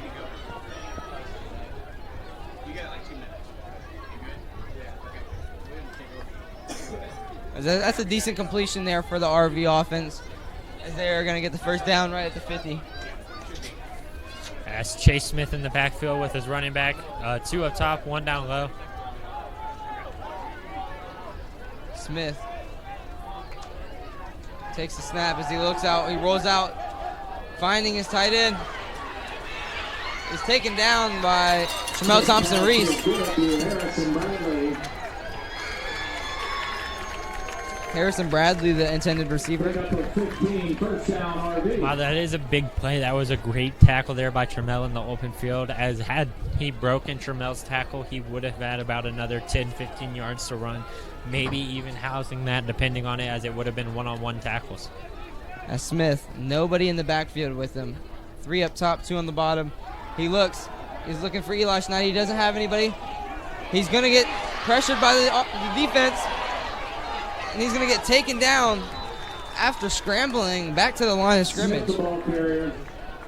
Kind of running around in circles in the backfield. It is going to kind of work out in his favor. He's only going to lose 1. Definitely could have lost more. There was some tangled up parting defenders in River Valley's O-line. Maybe a missed holding call. However, it doesn't really matter as it's still going to be basically a sack.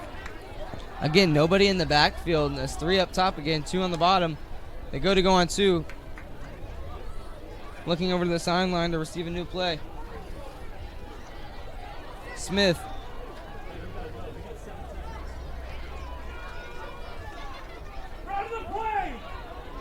Calling Schneider in motion, but they're going to call another timeout. Timeout for River Valley. Definitely kind of a waste of timeouts there. River Valley's definitely not happy to use those, as now they have no timeouts left to go into the fourth quarter with a 2-possession game. Those could prove to be decisive. Definitely. Like I said earlier, like if it comes down to the last couple of minutes, like you just said, and they don't have those timeouts, I don't know what they're going to do. They're going to have to play it out of bounds or as much as they can, but they're going to have to hope the Prexies don't run the clock. With a 2nd and 11, too, you kind of expected pass. However, passing has been working for River Valley. Harding's been struggling to stop the passes. Definitely, as we've had a couple good stops. As Jaden Griffith had the great interception in the end zone earlier to take it out to the 20-yard line for the Prexies. And you did see River Valley on that last play. They kind of had that sneak, kind of like a tight end almost lined up, and then he kind of sneaked out the back there, and that was what caused that big completion. So you have to be wary of those little tight ends on the outside going on those quick routes. Definitely, as Bailey is not in the backfield again. Smith going to take it himself. Is he going to call Snyder in motion? He's got 4 up top. He's going to look. He's going to find one deep. He's going to complete to Carter Myers. He's going to run into his own player, and they're going to have a touchdown. Carter Myers was wide open with nobody on coverage. Big completion there. As I'm not too sure who was on the coverage. Kind of got toasted off the line. And then the second defender, the follow-up defender, to try and hit the ball to knock it loose. Kind of missed the tackle, almost taking out his own player, which resulted in a River Valley touchdown. And now this game is back within 1 possession. And now it's going to wind up being a good game. It looks like they're going to go for the kick, although you might not know what they're going to do. It could fake it. It goes through the uprights, and it's good, making it a 19-14 game with a minute left in the third. Marion Harding, 19. Thank you for watching Marion City Schools Television, Harding Telecom Productions. You have Hayden and Preston King here. Thank you for watching. As we are about to start the fourth quarter. We have the winning number. Events and expand your editing capabilities broadcasting online and over our public access television channel. You will learn to produce daily news announcements and share your creations throughout our cable television and social media networks. Finally, Telecom 2 is our year-long class available for upperclassmen who have completed the prerequisite Telecom 1 class. Here you will produce and direct your own broadcast events. You will be put in charge of production. All right, welcome back as we're about to kick it off here. River Valley's about to kick off to Harding after the touchdown, making the game 19-14. Harding's still up, though, as they receive the ball here. They definitely need to do something on this drive, though, as River Valley is kind of starting to get the momentum back.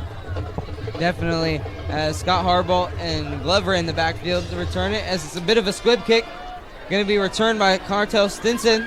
As he gets out wide, having blockers as he gets tripped up by the turf monster there. It's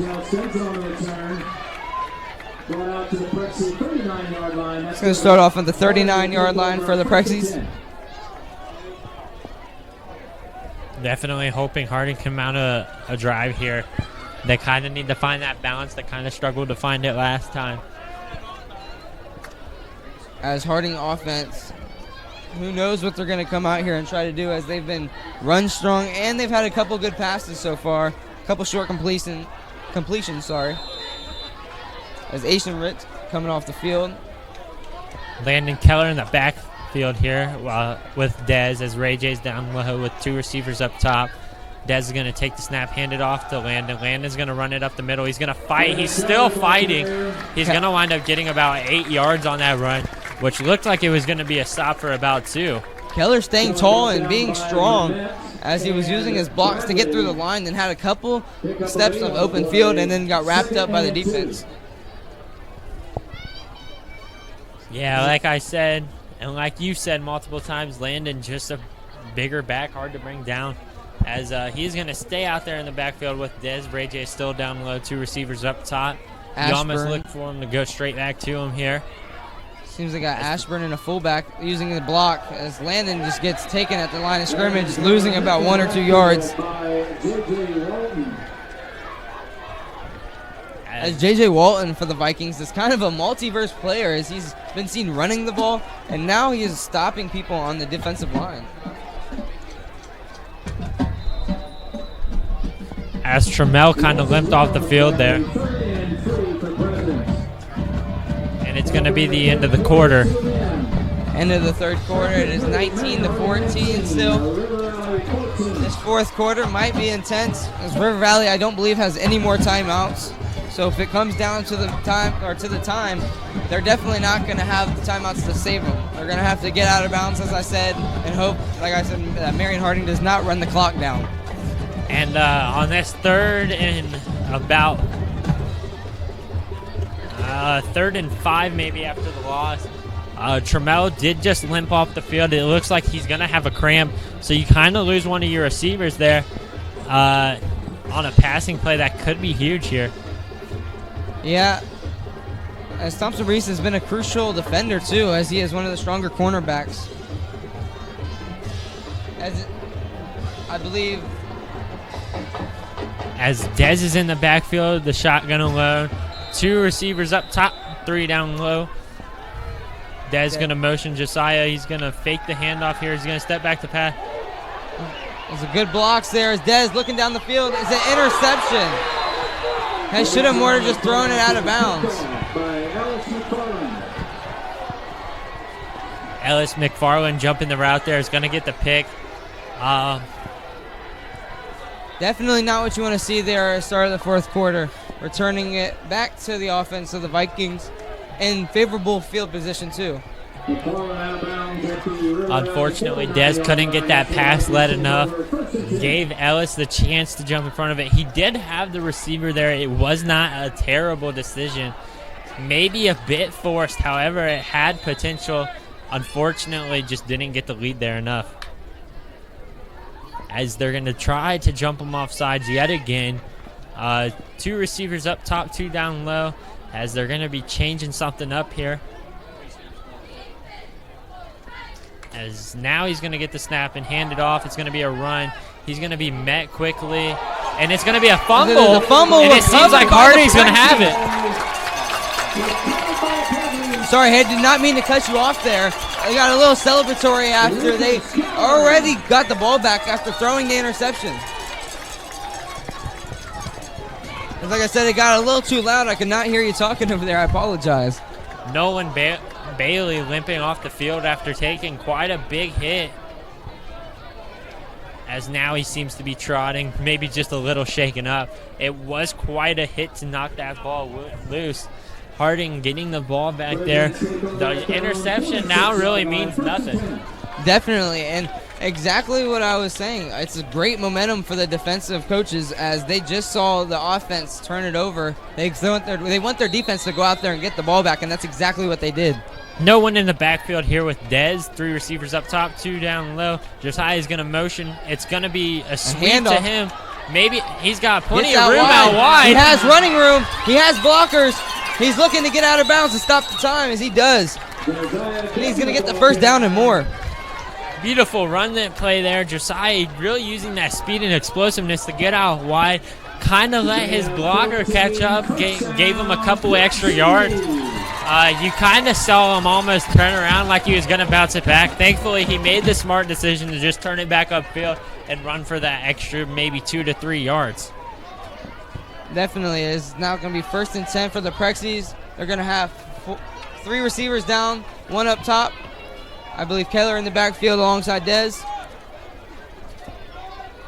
As he looks to run it himself. He's going to run it up the middle and get about, I'd say, 3 to 4 yards.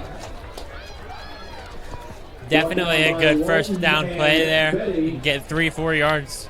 Definitely starting this set of downs right. Now it's 2nd and 6. You have what I've been saying all along. You have the variety to kind of pick the play. With Landon in the backfield, I'd almost feed him here, but we'll see here. As that was a decent run by Dez there as he tried to run through the defensive line as he is, like I said, very small earlier.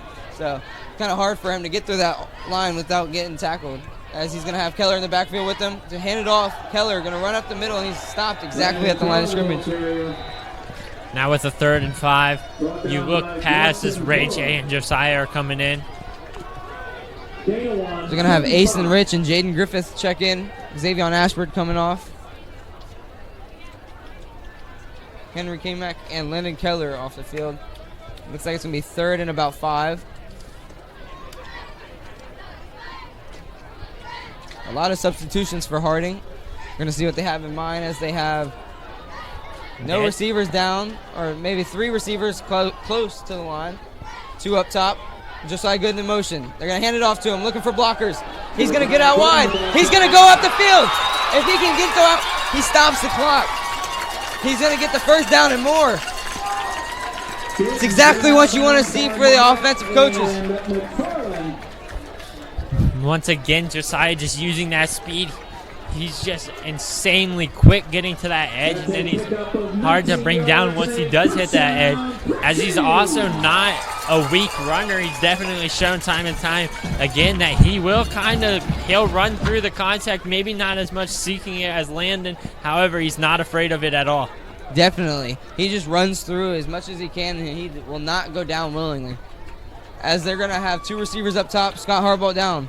Ashburn in the fullback. They're going to have Gooden in the backfield. They're going to hand it off to him again. He's going to look for some open spots as he gets taken down about the line of scrimmage. As you see 14 for Harding there. Theo Collin kind of rolling around on the field, maybe trying to sell a little bit of a flag there. Not too sure, but it was quite funny to see. Yeah, quite questionable what happened. Yeah, I looked up and I kind of just see him get flung on the ground, but he did it himself. As now you have Landon in the backfield with Dez here. 2 receivers up top, 1 down low. Almost looking for the handoff to Keller. As he does, Keller going up the middle. So he keeps getting stopped right at the line of scrimmage. You almost got to, like, he's been doing good on the outside runs. Look for the blocks again. Maybe keep doing that. Be consistent. As it's going to bring up 3rd and 9, you're looking for more of a pass play here out of Dez. Maybe you go another end around with Josiah, as they haven't stopped it yet. However, it doesn't look like Josiah's going on the field, so you are looking past. Maybe a screenplay almost to Landon here. As you have Ray J down low, 3 up top, and Dez in the backfield with Landon. River Valley's lined up adjacent, looking like man cover. It's going to be a keep here by Dez. Dez looking to throw. He's going to throw it out wide. Got him, man. He's caught it. And he's going to get in for the Harding touchdown. That is one way to respond. Jaden Jordan there with the play. There is a Harding man down on the field over on that other side. It looks like Tremel Thompson-Reese again. Yeah, he is having bad cramps as he was getting stretched by the trainer on the sideline. He went back in thinking he was good, but I think the cramps are just getting the best of him tonight. As the trainer is making her way over. Braden's coming out on the field. Looks like they're going to take the PAT attempt here instead of going for 2 yet again. However, Harding is taking a knee for Tremel. Hopefully Coleman can come back and make up for that kick he missed earlier. Like I said, it's just beginners. He just started this year. He's never been a kicker, so it happens. We're going to get that commercial break. We'll be right back.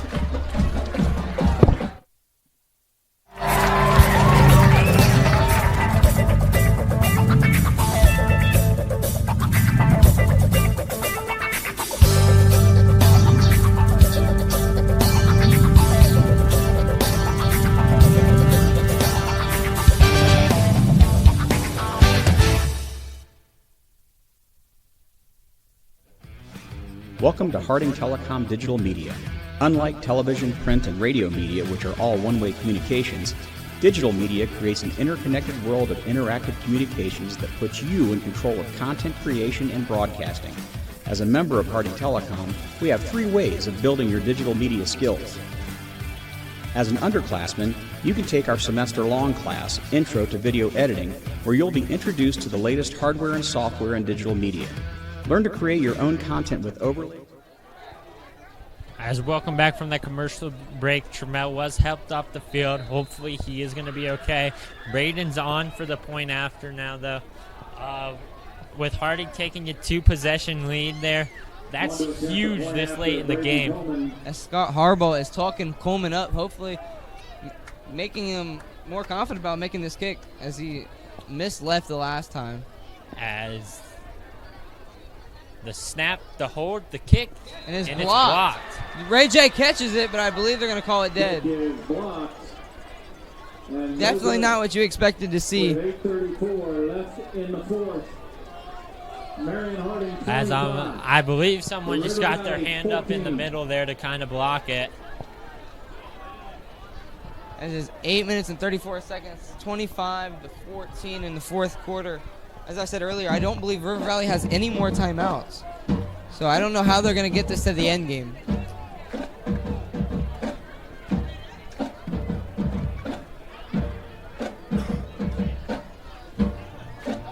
Braden on to kick the ball away here after the missed point after. Definitely frustrated, as that's the second one. Sorry, I guess I shouldn't say missed, but blocked point after. So that is the second one tonight that has not been good. Definitely frustrated after that. River Valley has their man back to receive. Braden's taking his steps right now. As Coleman off to kick. He hasn't been very favorable on the kick and the PATs, but he's been good on the kickoff, so let's hope he can keep that going. As like he said, he did good. Is he going to get it down to about the 10-yard line? Going to get recovered by, I believe, Bailey. Bailey's going to get pushed out of bounds by number 43 for Harding. Knocked out of bounds by Payson Marks. River Valley needs to score on this drive, or else they give Harding back, which has been a very dangerous offense tonight, which is the absolute last thing you want to do when they're already down by 2 possessions. Definitely. You don't want to give them the ball back, like you said, when they're already down 2, because if not, it just puts them down in a deeper hole. As the Harding defense out here, It looks like Smith in the backfield. Carter Myers down low. 3 up top. I believe Bailey in the backfield. They go on 2 again. They look for the jump. They don't get it. Changing something up here. He's going to drop back into that shotgun position. He's going to motion out his running back. The ball's going to be snapped. It's going to be a screen. He's got some blockers. However, he's going to cut in front of him, and then he's going to be tackled for a gain about 1 or 2. As he is first hit by, I believe, Keller, and then taken up by another hardened defender, Kavion Norman on the tackle. And they only get about gain of 2 or 3. Gain of 2, 2nd and 8. As they have 2 down, Carter Myers down at the bottom. They have 1 in motion. Eli Schneider comes over to make it 3. They looking for Myers. They don't find him. They look for interception again. Jaden Griffith with another interception as he's going to get it to the 50-yard line. I'm not messing up the name anymore as he's becoming one of the higher defensive players for Harding. He is putting a name on for himself, and he is definitely going to put up a good show for this Harding defense this year. As he gets... Jaden Griffith, don't want to say that he's calling game. However, he's definitely trying to say that this is over and it's his call. You love to see that. 2 picks already in this game for him. Great defensive play there by Jaden. Definitely. Great reads as he is one of the, like I said, better safeties on the Harding defense because he has the great read. And he, like I said, in baseball, he knows how to track down fly ball. That can cover down into football. And now tracking that down ball out the air. And now you don't want to say the game's over. However, you do see a lot of River Valley players hanging their head over there as Harding sidelines about hyped as ever, as Raja is going to be the one in the backfield to take the snap here. He's got 2 men up top, 2 down low. Motions here, and it's going to be him taking the run here. He's going to cut it up here. He's got a little bit of room. He's going to fight here. It's going to be about a gain of 6. As he cuts up through traffic, he gets in there, and again, about a gain of 6, as you said. And a little bit of an unnecessary slam at the end, but they don't call any unnecessary roughness. No complaint. 2nd down, and I believe about 4. 2nd and 3, I'm sorry.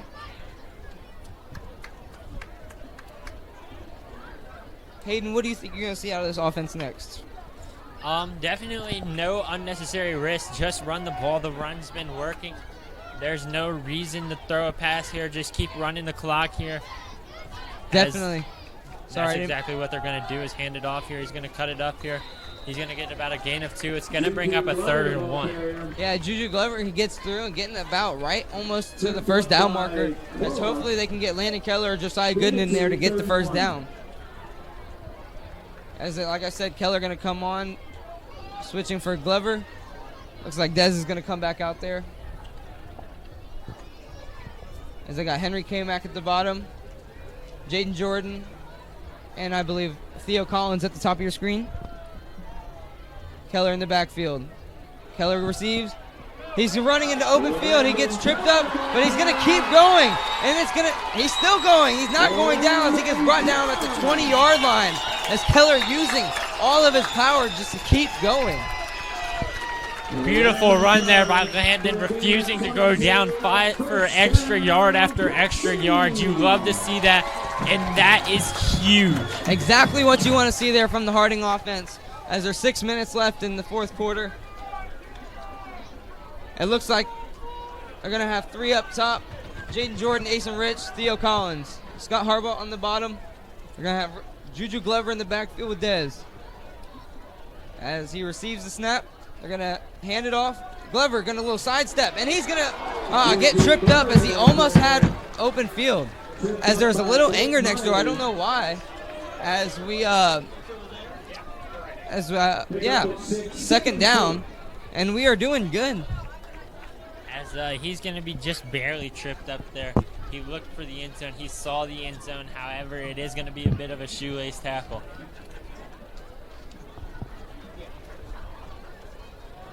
As Juju Glover in the backfield again, 3 up top, the same 3 I said. Jordan, Asen and Collins.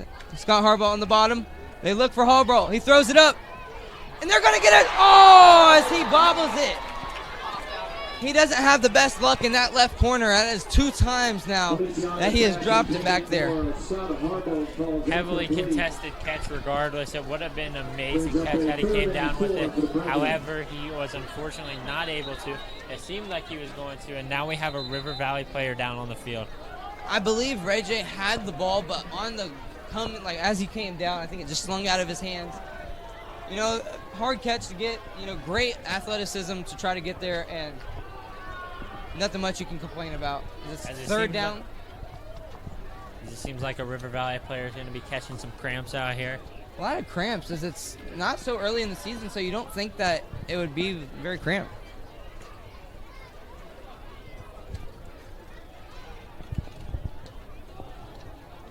As I'm unable to see who is down for the Vikings.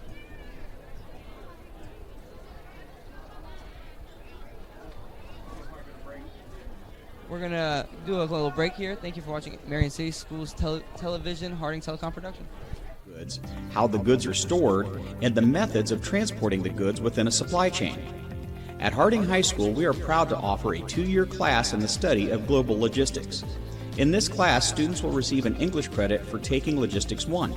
They will also participate in multiple field trips, making connections through real-world projects with local businesses. These students will obtain Career Pathway Logistics certification, earning 12 credits for graduation.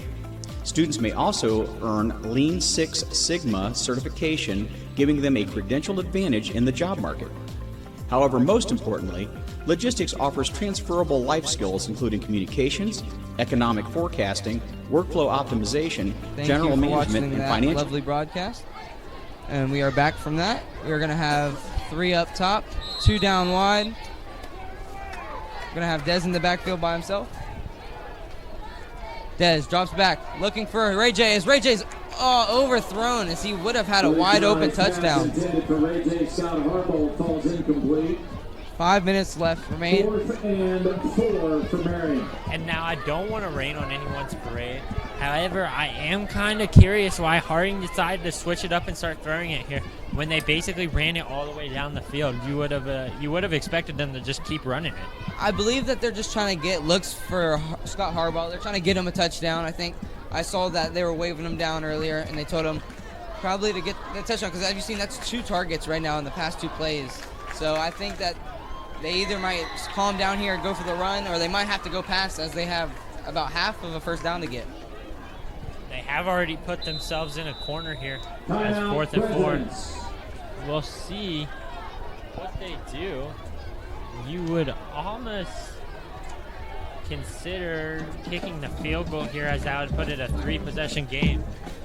And a 3-possession game would basically put this away. Well, I don't mean to dwell down on the kicker, but Braden Coleman hasn't looked very strong tonight. As you saw, the last kick did just get blocked. The kick before that went wide left. He did make the first one. I hate to be like a dweller, but I don't think it's the smartest idea right now, especially because of the most recent events of that. Maybe somebody other than Scott Harbaugh. Jaden Jordan just got a great touchdown. Maybe look him for a slant route. As Scott Harbaugh could be a blocker or something. If you're gonna throw this pass here, you're almost guaranteeing it's gonna be a contested catch, as you don't have that far to go. There's not really anywhere for Harding defenders to get behind the offense. Definitely no room to run, as you're saying. Almost like you're playing Madden. When you ever get down close, there's no room, so you almost want to just run it.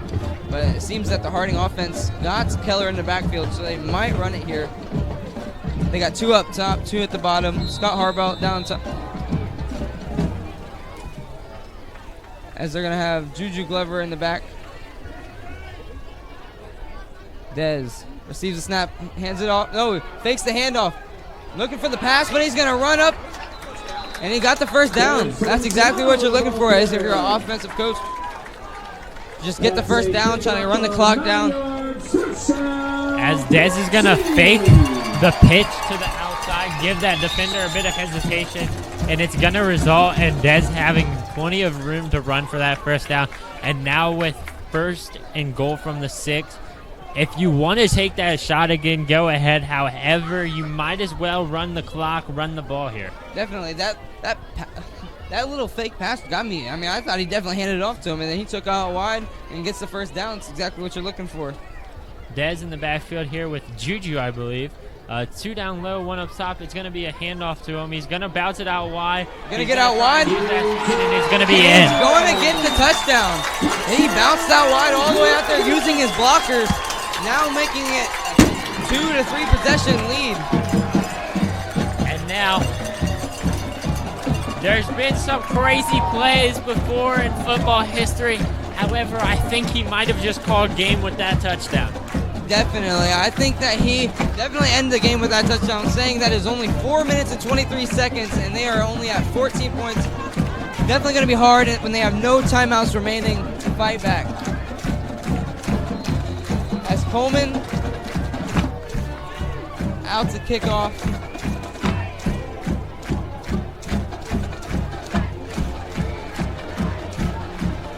Looking for some best blockers to get the blockers out, as Coleman's kick was blocked last time. Braden hoping to make up for the last 2 field goals here. As the snap, Ray J's holds good, and the kick is beautiful. Absolutely straight through the upright. Looks like he's been practicing over on the sideline. That's nothing better that you can ask for a special teams coach, as he makes up for the missing kick earlier. As he makes it 32 to 14 with 4 minutes left. Hayden, not much better than you can get right now, as the Harding offense is producing some very great energy. Let's hope the defense can stand up. Looking to kick it away. River Valley's on their sidelines praying, and they need a miracle here to come back from this deep, this late in the game.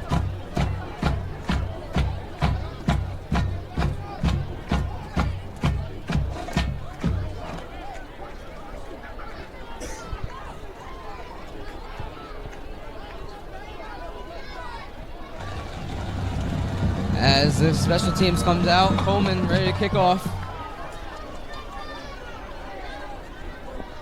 As Coleman is also a soccer player here at Marion Harding, so he has the leg to be a kicker, just not the experience yet. And that comes, he also joined his senior year, so definitely not a lot of experience can come in very fast.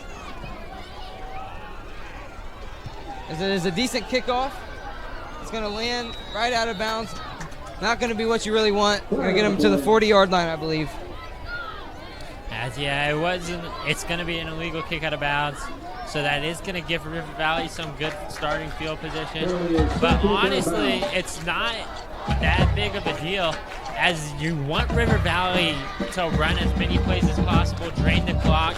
You kind of want to keep your offense off the field. There's no real reason to put them in unnecessary risky positions.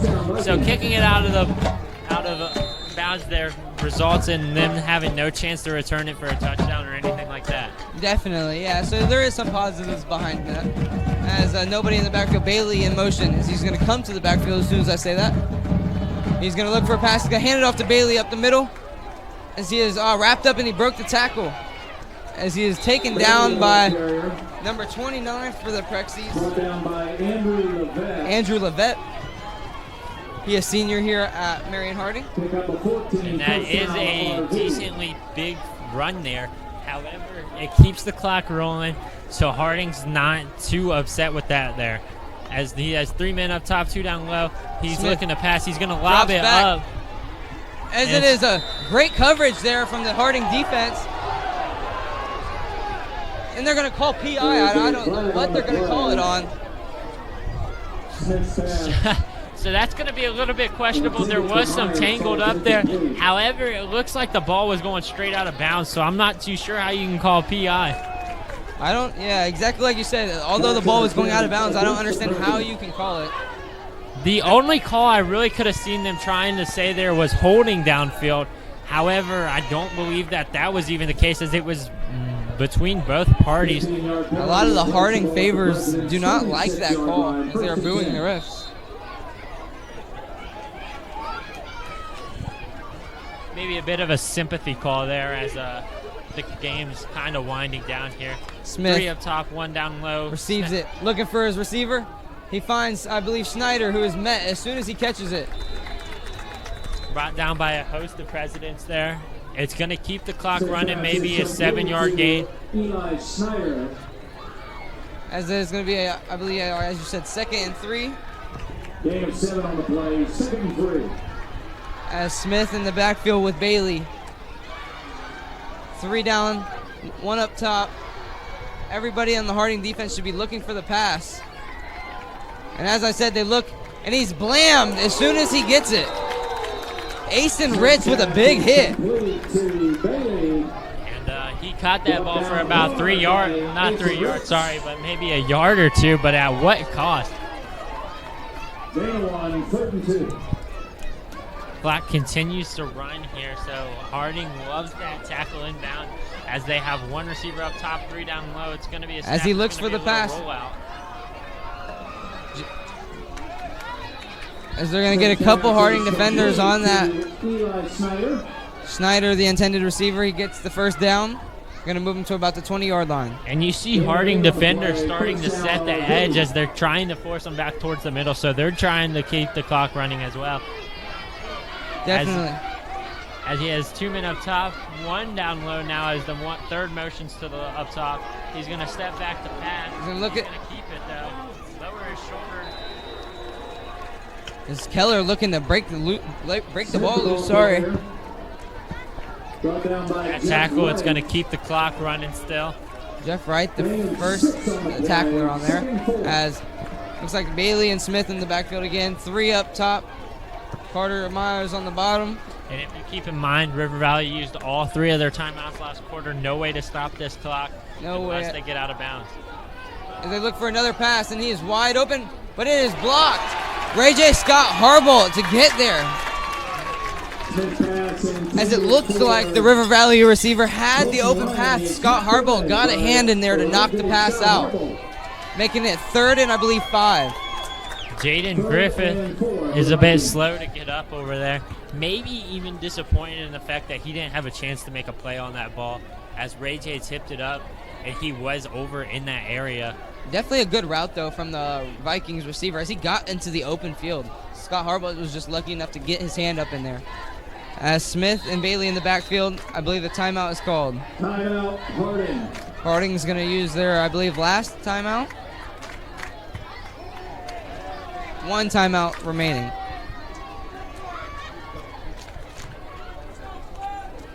Yeah, and like we said before, this game is basically already over, especially with how much time they've taken off the clock. 1:57 left. They would need to score here, get an onside, score quickly, and get another onside to even have a chance. With 1:57 seconds, I don't know how likely that is, but definitely not possible at all. So I'd say that this lead might stay to the 32-14 victory, as if Harding does get the ball back, they're just probably going to need it.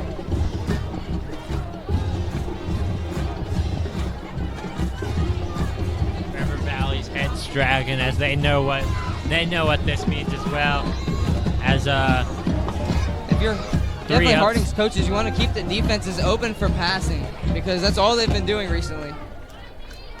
As I said, they look for another pass. Carter Myers, the intended receiver, as he catches it, but he is. And they call it a touchdown. Smith's pass is complete to Carson Myers for the River Valley touchdown. They are going to call it a touchdown. He kind of got pushed out of bounds. I don't know if he really landed then.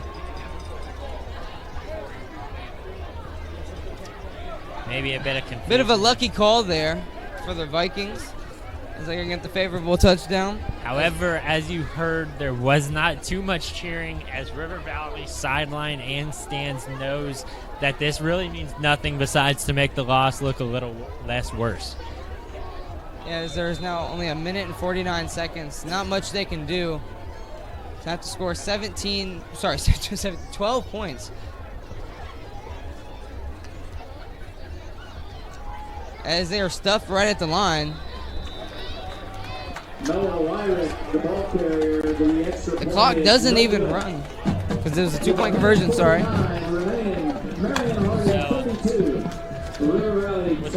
With with the score being 32-20, it's kind of obvious here. River Valley is going to come out with the onside kick. Harding has to recover that. If Harding recovers that, they don't even have to run the ball. They can just kneel it, as River Valley has no timeouts left. Definitely. They either kneel it or just run it down the field as much as they can. Just run it. Don't use the passing. I say they use Keller and Josiah Gooden, if not Harbolt, if they get tired. You just run it down the field as much as they can, If not, just add to the score.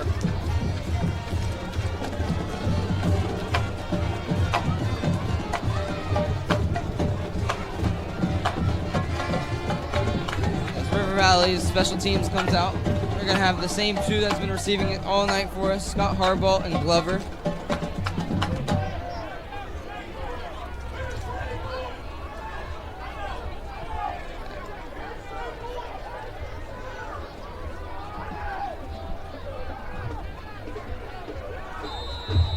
As they're telling the special teams to scoot up for Harding.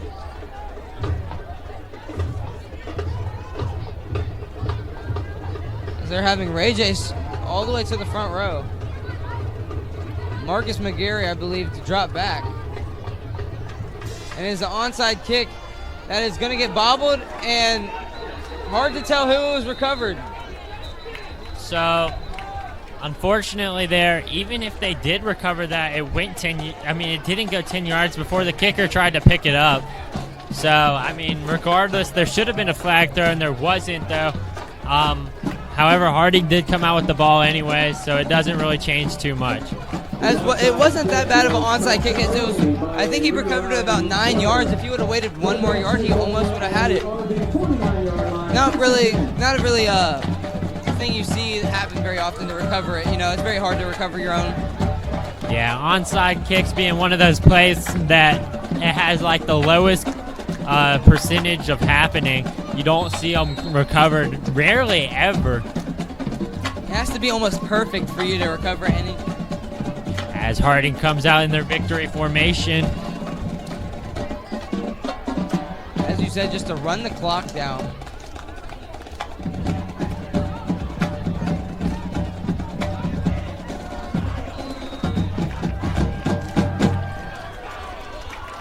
Is this going to start the victory claps for the Harding fans?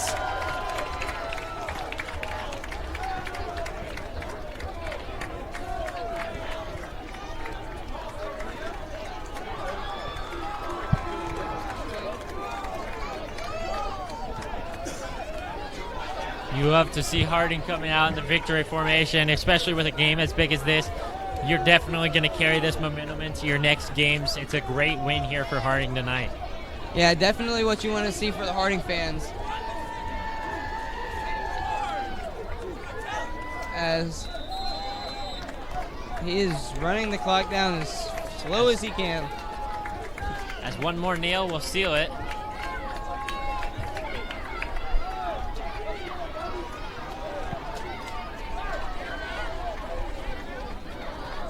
So we are just going to take up this time here to kind of wrap up the game, as nothing too eventful should happen.